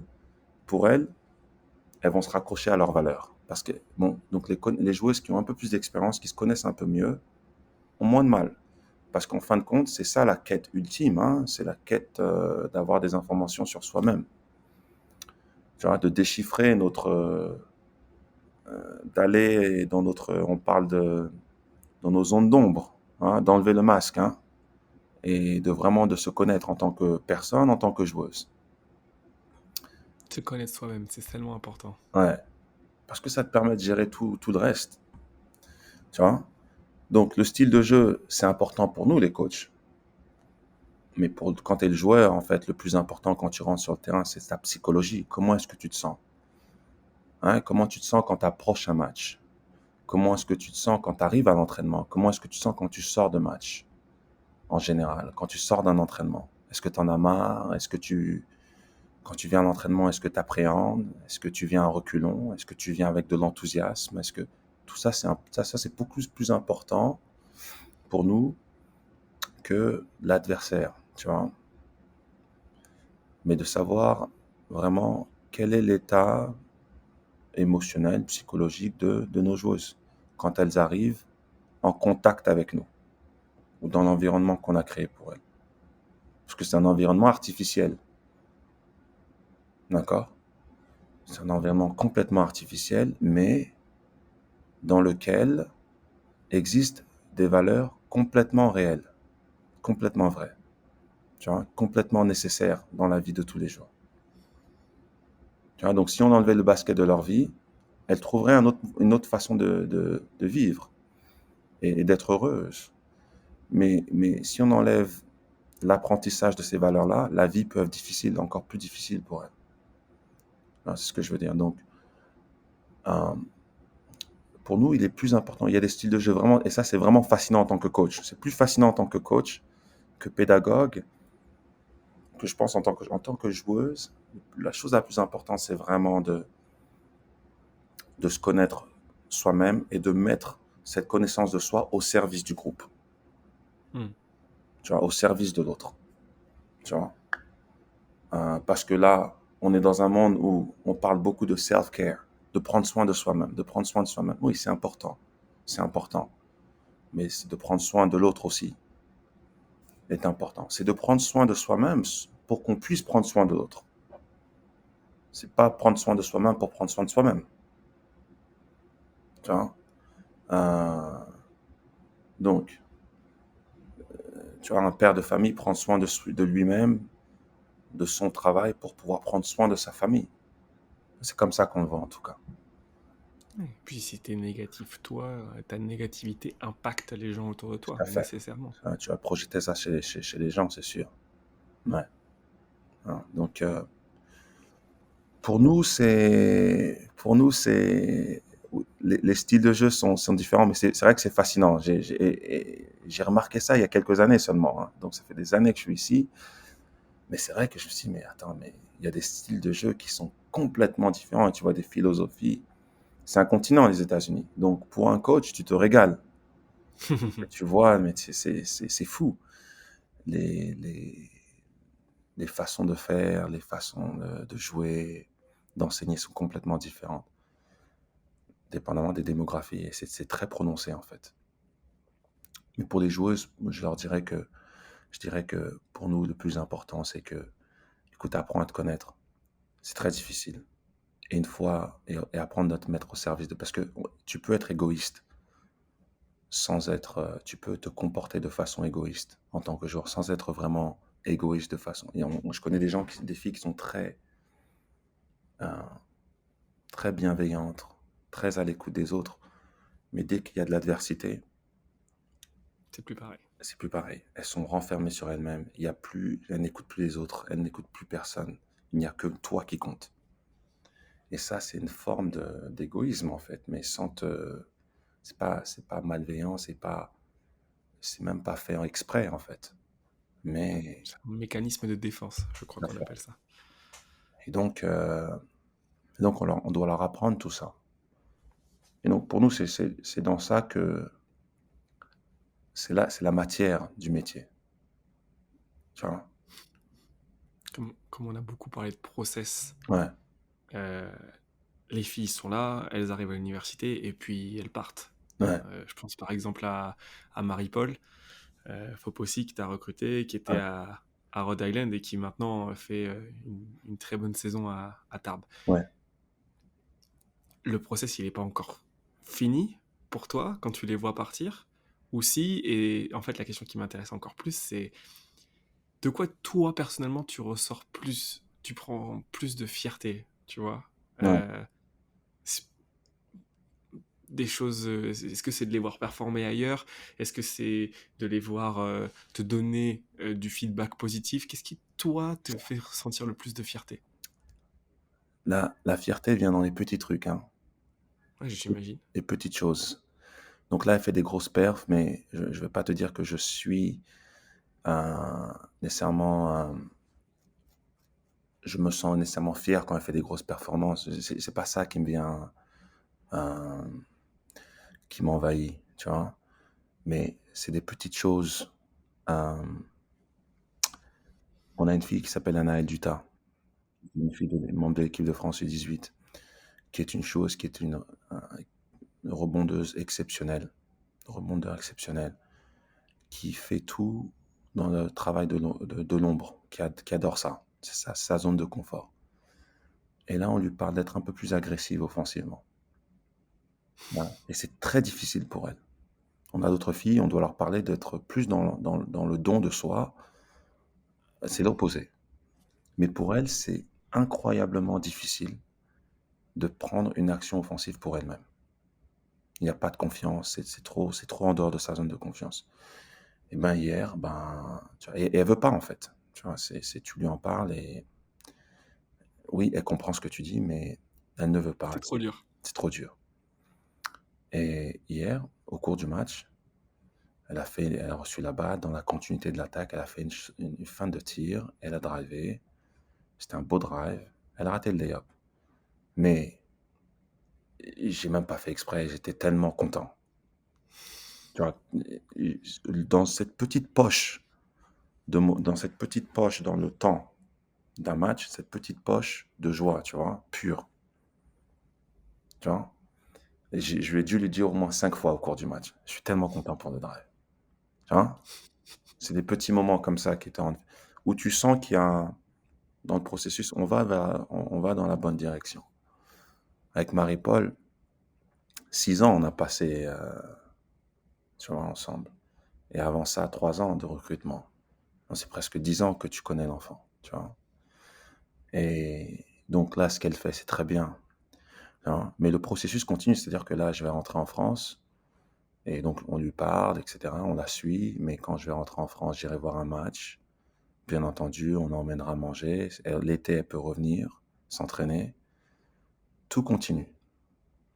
tu vois? Notre responsabilité qui va au-delà du job, notre responsabilité, c'est d'être, dispo, tu vois? D'être disponible. Ce qui est pas naturel en soi. Parce que tu peux Non, dire, ok, nous on l'a eu avec nous, on a fait notre travail, elle est devenue ça. Bon, c'est plus notre travail quoi. ouais, C'est pas mais naturel de dire pas ça. naturel, c'est vrai. Heu, mais pour nous, c'est naturel dans le sens où quand tu t'assois et que tu recrutes l'enfant, tu parles d'une relation qui va durer le temps d'une vie. On leur dit pas: «Écoute, venez pour, beaucoup de gens disent ça: «Viens pour 4 ans, viens pour toute une vie» et cetera. C'est une relation qui va durer toute une vie, mais en fait, ça dure que 4 ans. Mais tu dois être, une chose que tu dois faire qui est très dur à faire, c'est de faire ce que tu dis ce que tu vas faire. Et ça, c'est très simple, mais c'est très, très, très difficile. Enfin, je manque à ça tout le temps. C'est-à-dire que des petits trucs, hein. Tu dis que la dernière fois, je t'ai dit que j'allais t'appeler, à un certain moment, je ne l'ai pas fait. Tu vois? Mais ça me ronge. Tu comprends? C'est très dur de dire Pour moi, c'est pas très grave, hein. ouais, ouais, je comprends, mais c'est grave dans le sens où tu crées une habitude à chaque fois que tu le fais. Ouais, je sais. Ah, Mais non, mais je comprends la réflexion. Je comprends et pourquoi tu. donc mais merci, hein, merci parce que toi, tu mais tu vois, avec Marie-Paul ou avec une autre, c'est une relation qui doit durer le temps d'une vie, heu, parce que tu espères que nous, on voit ça comme ça, c'est comme ça qu'on leur décrit. Tu as un chemin à faire, quelle que soit la direction et quel que soit le mode de transportation de transport, pardon. Donc parfois c'est en voiture, parfois c'est à pied, parfois c'est en taxi, parfois c'est Uber, c'est autostop, train, avion et tu as des gens qui vont t'accompagner dans ce chemin-là et à un moment Mhm. donné, ils vont te déposer et tu vas faire un peu de chemin toute seule ou bien tu vas prendre, un autre mode de transport avec quelqu'un d'autre qui va t'accompagner un peu plus loin. Peut-être que vous allez changer de direction et cetera, et cetera. Donc c'est comme ça qu'on le voit. Nous, on fait que on est qu'un mode de transport au cours de sa journée, enfin de son, de son chemin, tu vois. Et c'est comme ça que nous, on voit la chose. Mais c'est pas parce qu'on a déposé qu'on peut pas continuer à voir comment elle progresse, tu vois. Et donc, nous, c'est pas parce qu'elle nous l'a déposé qu'elle peut pas nous rappeler et dire j'ai besoin d'un coup de main pour continuer à avancer, hein. Euh, c'est comme ça que nous, on voit la chose. Donc, on va continuer à aller voir les matchs. On va continuer à suivre les matchs. Nos joueuses ici suivent les matchs.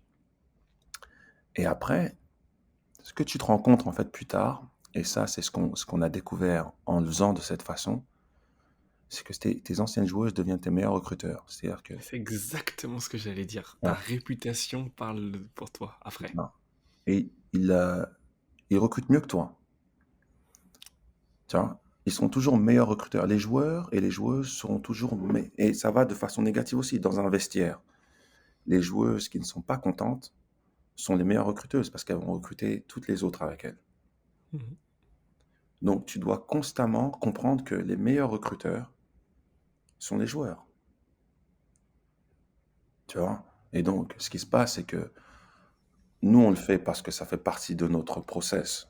Mais ce qu'on a découvert, c'est qu'en fin de compte, Marie-Paul nous a été présentée par une jeune fille qui s'appelait euh, Jodie Corneli, qui jouait avec elle à Nice, tu vois, et qu'on avait eu à Dayton. Tu comprends? Et Oui. Marie-Paul, en conséquent, nous a, nous a connectés avec d'autres joueuses, euh, où elle a parlé de nous à certaines personnes. Même chose pour Emmanuel Tan, etc. Donc, ce qui se passe, c'est ça, c'est que tu essaies de faire du mieux que tu peux. Parfois, ça se passe pas bien. Parce que parfois, les gens ne comprennent pas tes intentions. C'est normal, c'est la vie. Tu vois, mais tu essaies de faire aussi bien que tu peux, du mieux que tu peux, avec les meilleures intentions possibles, mais vraies et honnêtes. OK? Et tu fais confiance au fait que tout ça, ça va prendre forme de façon positive pour tout le monde. Et ça, c'est très important. Ce que je viens de dire à la fin, c'est que nous, on veut s'investir dans un espace gagnant-gagnant. On veut vraiment que tout le monde gagne. et c'est possible. Ça, c'est très important. C'est-à-dire que si on gagne et que quelqu'un doit perdre, quelqu'un qui est assis à la table avec nous, on, on va attendre.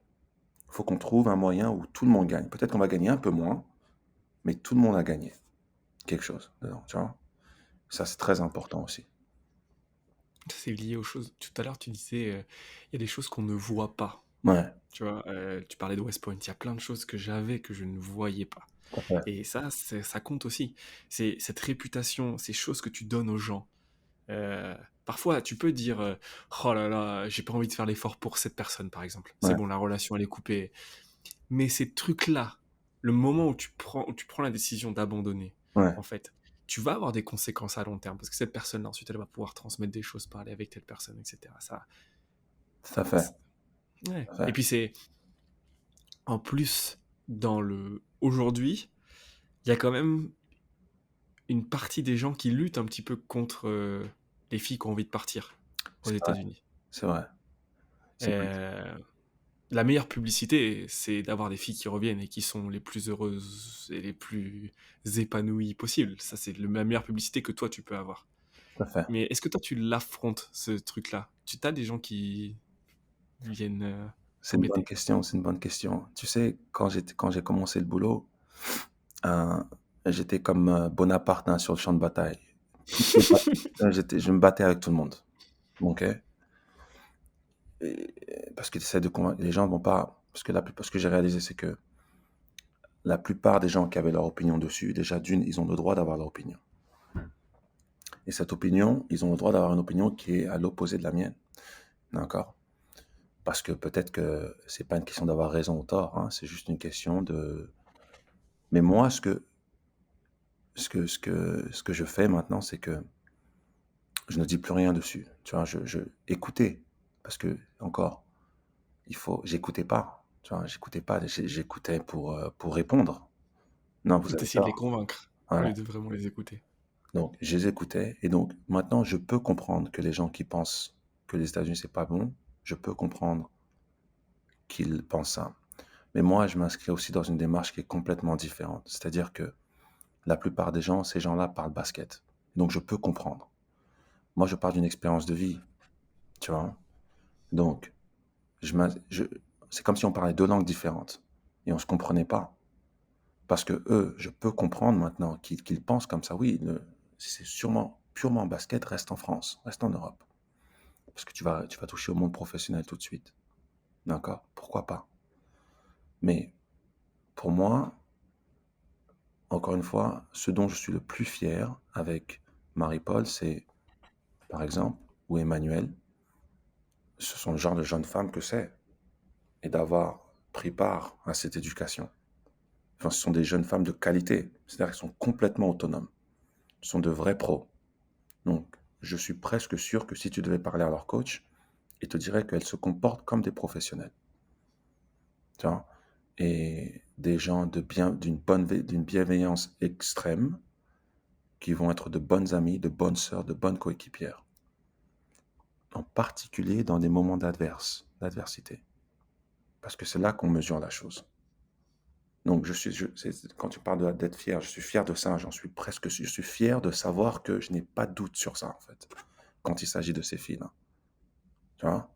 Que je peux mettre ma main à couper, que, écoute, il n'y a aucun souci, que il n'y a pas trop de gens qui vont me dire non, que cette fille-là, elles sont pas pro. Tu vas à Charleville, Emmanuel, c'est un peu plus difficile pour elle, mais tu parles de son professionnalisme, de son investissement dans le groupe.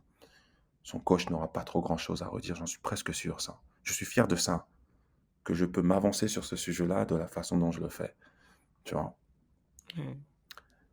les gens qui sont contre les filles qui partent aux États-Unis, euh, c'est leur droit. Moi, je pense que nous vivons dans un monde qui est de plus en plus ouvert, où les gens sont de plus en plus connectés et les gens sont de plus en plus intrigués et curieux. D'accord? Et les formes de communication sont de plus en plus flexibles et moins rigides. Et les gens cherchent de plus en plus des environnements qui sont à cette image plus flexibles et moins rigides. D'accord? Et donc, ce qui se passe maintenant, c'est que pour moi, quand on recrute les jeunes filles ici, on ne leur parle pas que de basket, en fait. Tu vois? On leur parle très peu de basket au départ. On leur parle vraiment beaucoup de tout ce dont on a parlé tout au long de de ce podcast. On parle vraiment beaucoup, beaucoup de cette conversation. On a parlé beaucoup quoi? De process, d'accord? Comment gérer l'adversité, de relationnel, d'expérience avec un S, n'est-ce pas? On a parlé de tout ça et c'est de ça dont on parle. La fille qui va rentrer, on lui dit: «Écoute, ouais, tu peux rester en Europe, il y a pas de souci, c'est un bon choix aussi, mais heu, tu peux aussi revenir avec un peut-être tu vas pas être la meilleure basketteuse au monde, il y a pas de souci, mais tu auras un diplôme, tu auras surtout une éducation» et je parle pas des livres, hein. Je parle de ton aptitude à rendre les gens qui sont différents de toi à l'aise avec toi. C'est ça pour moi l'éducation. C'est toi et moi, on vient peut-être de 2 mondes complètement différents sur papier, comme ça, si on regarde. Mais on arrive à connecter parce que nous sommes tous les 2 éduqués, tu vois? Et on doit apprendre à être un être humain en société.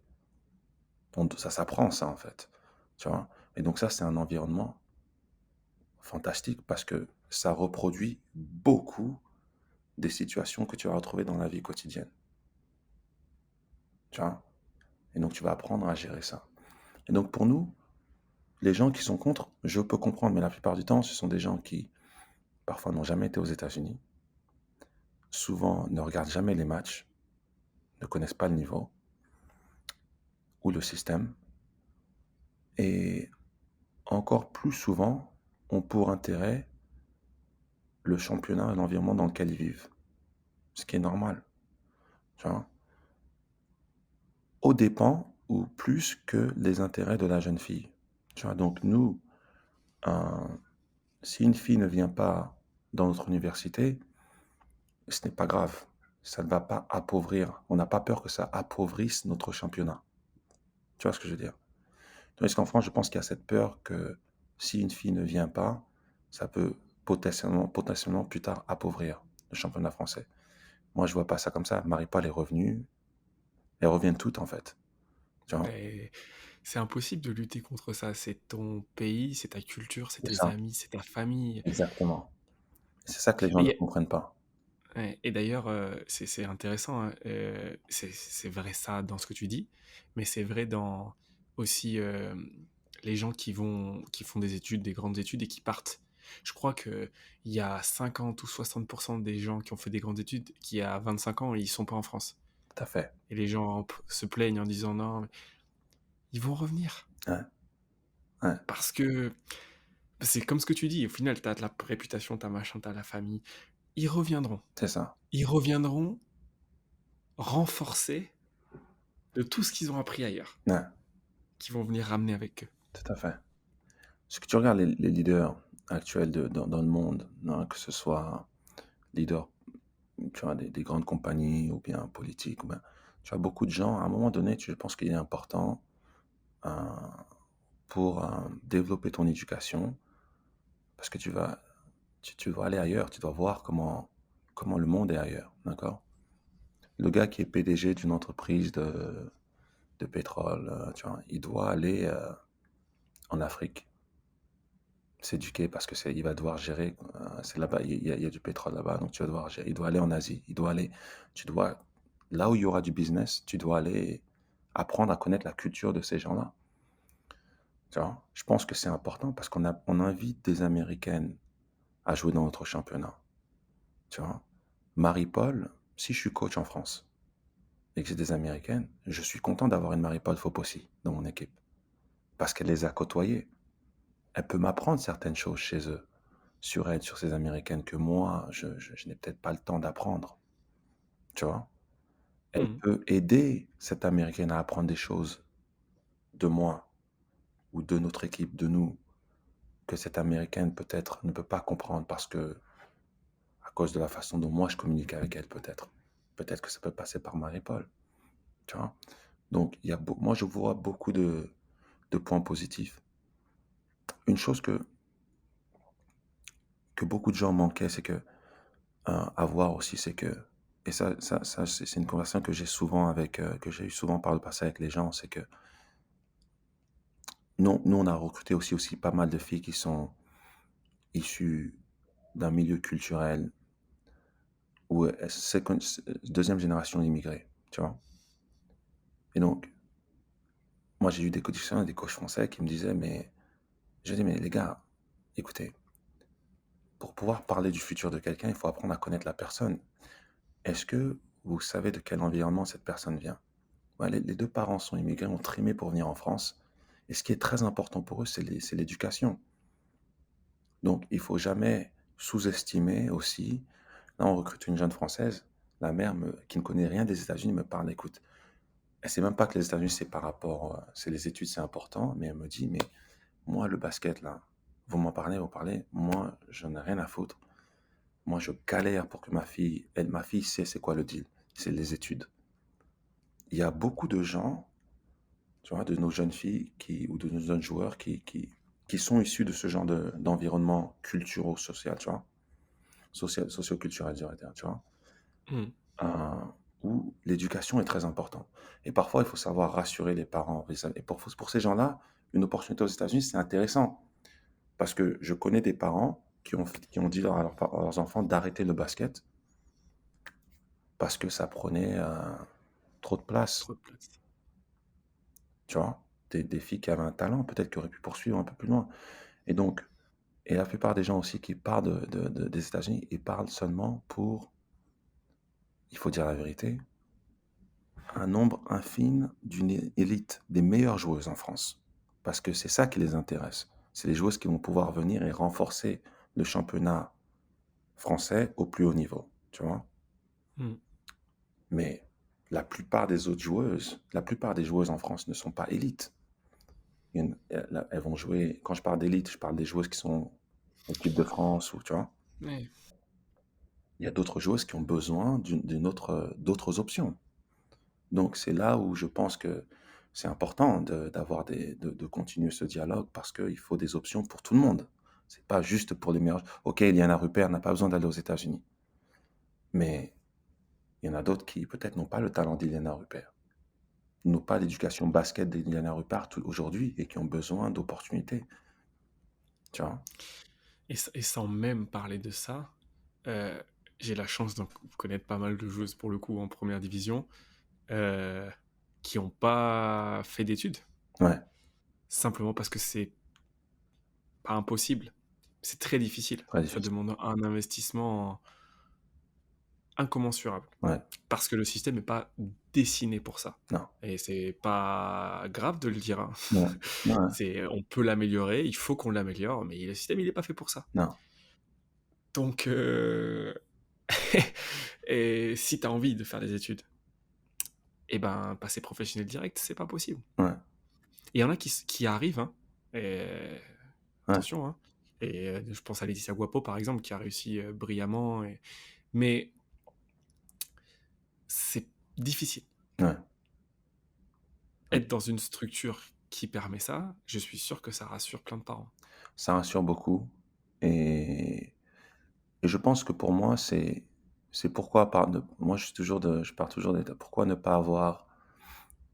Ce qui est cool avec Laetitia Guapo, c'est qu'elle a le meilleur des deux mondes. Si le basket ça s'arrête aujourd'hui, ça sera difficile, mais c'est pas dans une situation où elle est complètement, elle va être en mode panique. Tu vois, je pense Non, pas. alors qu'il y a des filles qui essaient et qui arrivent pas dans le monde professionnel, et là, C'est ça. Tu vois, et là, c'est c'est plus dur. difficile. Donc, moi, je pense que on a côtoyé des joueuses qui, elles sont venues ici, elles ont ouvert un réseau d'amitié partout dans le monde. Tu vois. Je te parlais de Jodie Mmh. Corneli, je me souviens très bien que Jodie Corneli, à un moment, me dit, oui, je vais en Californie. Elle revenait chaque été, je vais en Californie, je vais faire ci, je vais voir mon frère jouer, après je vais aller en Californie voir des amis. Je fais des amis en Californie, oui, de la fac, etc. Tu vois. Donc, elle se crée des réseaux d'amitié qui sont bien au-delà de. Et c'est ça qui est cool, c'est ça qui est beau. Moi, je pense que si on parle que de basket, moi, je peux comprendre. Mais maintenant, si on parle d'autre chose que le basket, il faut aussi comprendre. Et je pense que ce qui m'a beaucoup, ce qui m'interpelle, c'est cette volonté de certaines personnes, c'est de l'ancienne garde, hein, peut-être, je sais pas, à dire, bah, il y a un problème, mais tu vois, on parle d'écouter encore. Les gens n'écoutent pas, tu vois. Il faut parfois écouter ce que les jeunes disent. Donc, c'est que il y a cette volonté d'aller vers ce nouvel environnement. Bah, au lieu de dire non, on va fermer la porte et non, on va rendre des choses encore plus difficiles. Parfois, dire oui, comment est-ce qu'on peut faciliter cette chose? Parce qu'en essayant de faciliter cette chose, on va mieux contrôler ce dont on a peur, en fait. Tu vois, que ça se passe de façon, parce que c'est vrai que ça se passe de façon tellement désorganisée maintenant, parce que la fédération devrait mettre en place certaines choses pour faciliter la communication avec certaines facs, pour que les filles ne partent pas dans n'importe quel, parce qu'il y a 300, plus de 350 universités en division 1, la même chose en division 2, la même chose en division 3, la même chose en junior collège. Donc on parle de plus de 1000 établissements. Ils ne sont pas tous bons. Il y a des endroits, c'est vraiment l'enfer. Et il y a des filles qui sont parties dans des endroits qui sont vraiment pas bons du tout. Mais c'est là où la Exact. Fédé pourrait aider, en mettant en place des structures qui identifieraient les meilleures institutions, qui éduqueraient les parents sur les meilleures institutions et les meilleurs choix à faire, etc., etc. Pour que quand les filles aillent, ça sera toujours succès, 100%. Peut-être que c'est pas un succès basket comme nous on le souhaite, mais au moins ce sera un succès sur un point de vue développement individuel, tu vois, de l'individu. C'est la responsabilité d'une fédé. C'est pas juste de se battre, on va rester à faire la même chose. Non, à un moment donné, les choses sont appelées à changer. Elles vont changer. C'est la nature du monde dans lequel nous vivons. Mais on peut changer avec, en contrôlant les choses. C'est-à-dire en allant au-delà de ce qui se passe, au-devant des choses. Tu vois? Et là, pour moi, les gens, ça aurait dû commencer ce processus il y a 10 ans. Même chez les garçons, il y a beaucoup de gars qui partent. Et moi, je les vois ici, ils sont à Rhode Island, je crois qu'il y a deux, trois Français, tu vois. Et je sais même pas comment ils ont atterri ici. Et ils ont eu des parcours un peu à gauche, à droite. Mais je me dis, mais c'est dommage, parce que c'est des beaux talents. Et on aurait pu les accompagner. Voilà, je parle d'accompagnement. Donc on devrait mettre des structures qui accompagneraient. C'est ça d'être, pour moi, d'être proactif, et ça serait intelligent en fait de faire ça. Ok, on sait qu'on va perdre certains gamins pour les États-Unis, ben, mettons en place des structures qui vont accompagner ces gamins-là pour être sûr que, encore une fois, ces gamins-là vont devenir nos meilleurs recruteurs vis-à-vis de notre fédé. Bien sûr. Tu vois? Et de manière générale, mais ça c'est une règle dans le monde, hein. Moi, chaque fois qu'il y a des débats parfois hein, de société, est-ce qu'on doit interdire telle chose ou est-ce qu'on doit interdire telle chose? Si tu peux pas empêcher les gens de faire quelque chose. Ouais. Donc, si tu veux interdire, tu peux interdire, hein. Les gens ils trouveront une façon de C'est ça, les gens aiment ça en fait. contourner. Ouais, c'est Mais ça. parce que tu peux pas empêcher. Enfin, tu peux empêcher, mais il y a certaines choses qui viennent de tellement profond. Tu vois, il y a des filles, certainement, elles ont grandi, et encore plus maintenant où c'est possible, depuis 6, 7, 8 ans, tu peux être confronté à la culture américaine et y passer beaucoup de temps, et regarder des séries, et être sur TikTok, et être sur Instagram, et avoir l'impression que tu connais mieux le monde aux États-Unis que le monde en France. Ouais. Et maintenant, moi, je suis partagé parce que moi aussi, j'adore voyager, j'adore rencontrer des gens, j'adore transmettre, j'adore connaître. Les empêcher d'avoir ça, ça me dérange un petit peu, quoi. Ouais. Ouais, ouais. Mais en sachant que, parce qu'il y a toujours deux côtés à une pièce, comme on dit aux États-Unis. Ouais.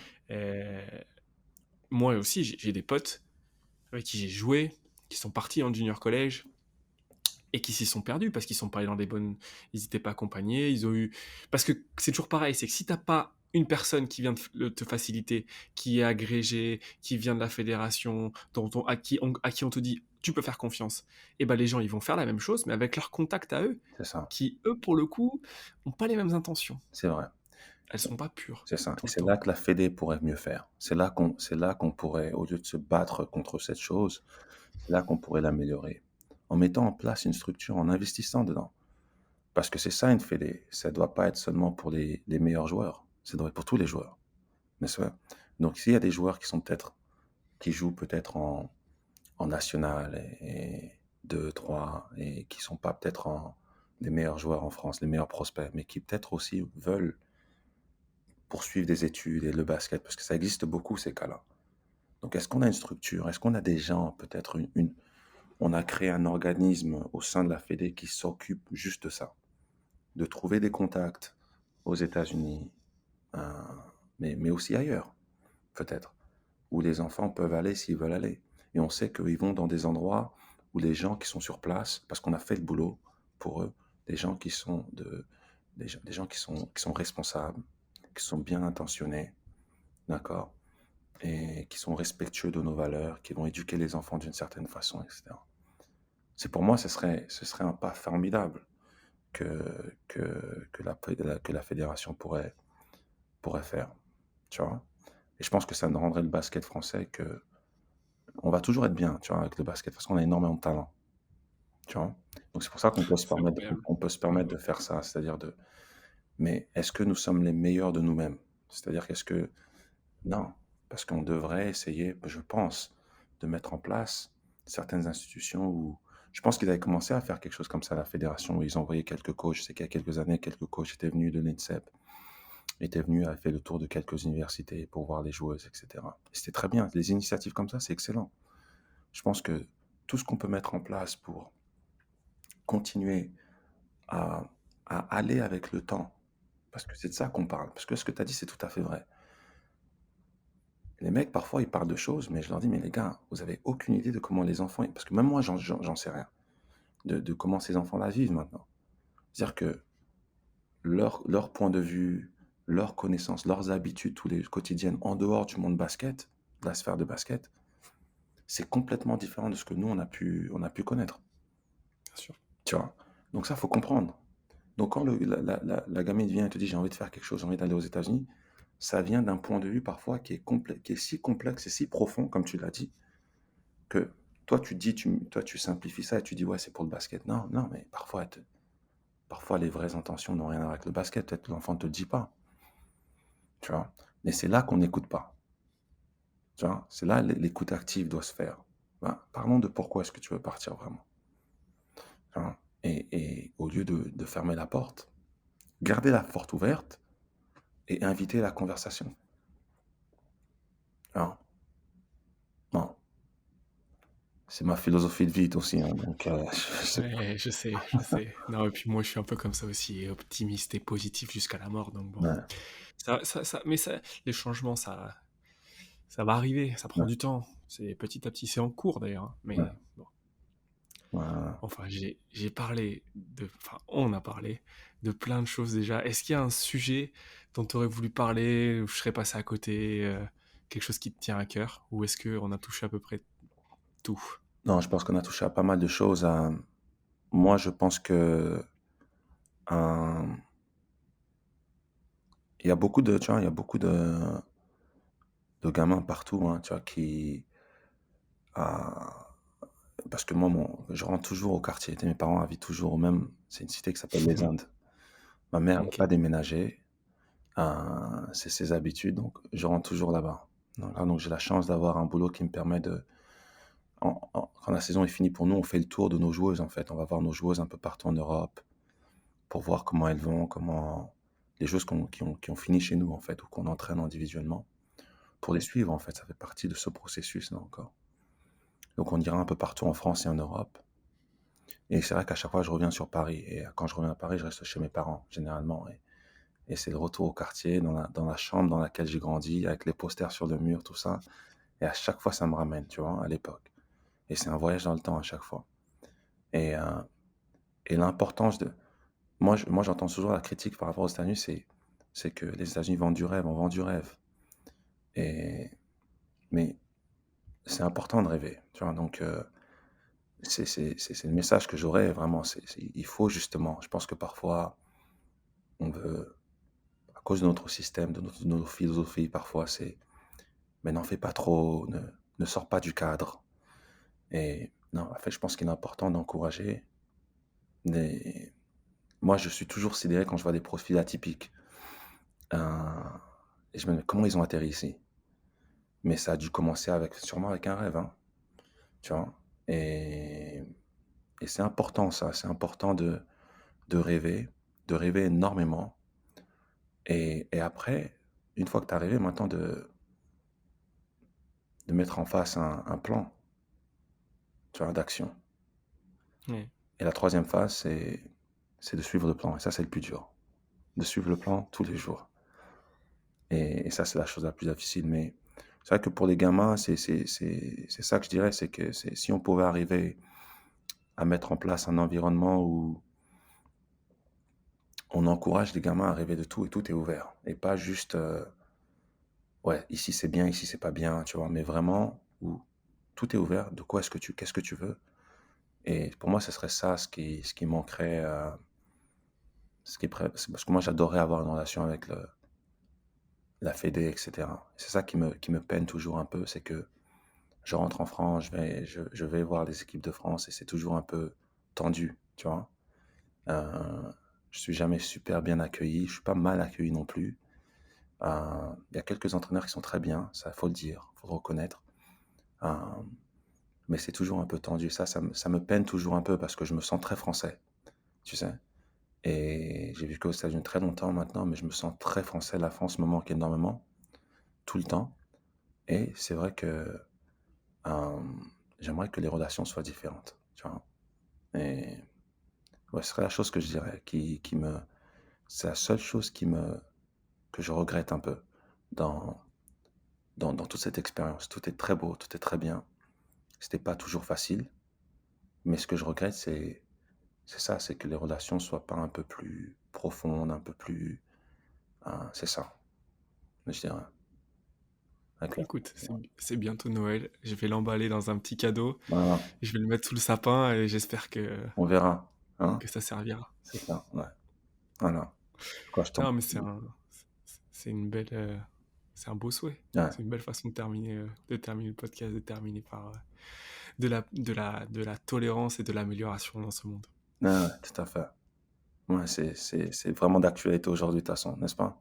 Donc ouais, Beaucoup. ouais, Merci beaucoup. Ça m'a fait énormément plaisir. merci Bon, à toi également. de parler avec toi d'habitude, c'est une chose, mais encore plus de t'avoir sur ce sujet-là, qu'on discute de ton parcours, mais surtout de toutes ces valeurs que je sais que tu as et j'espère que je suis sûr que ça va intéresser plein de monde, mais si en plus ça peut aider, euh, cette démarche-là et cette cause-là, et si ça peut aider, ce que les gens fassent confiance et aident les enfants à vivre leurs rêves, et ben tant mieux. Ouais, merci beaucoup Hugo.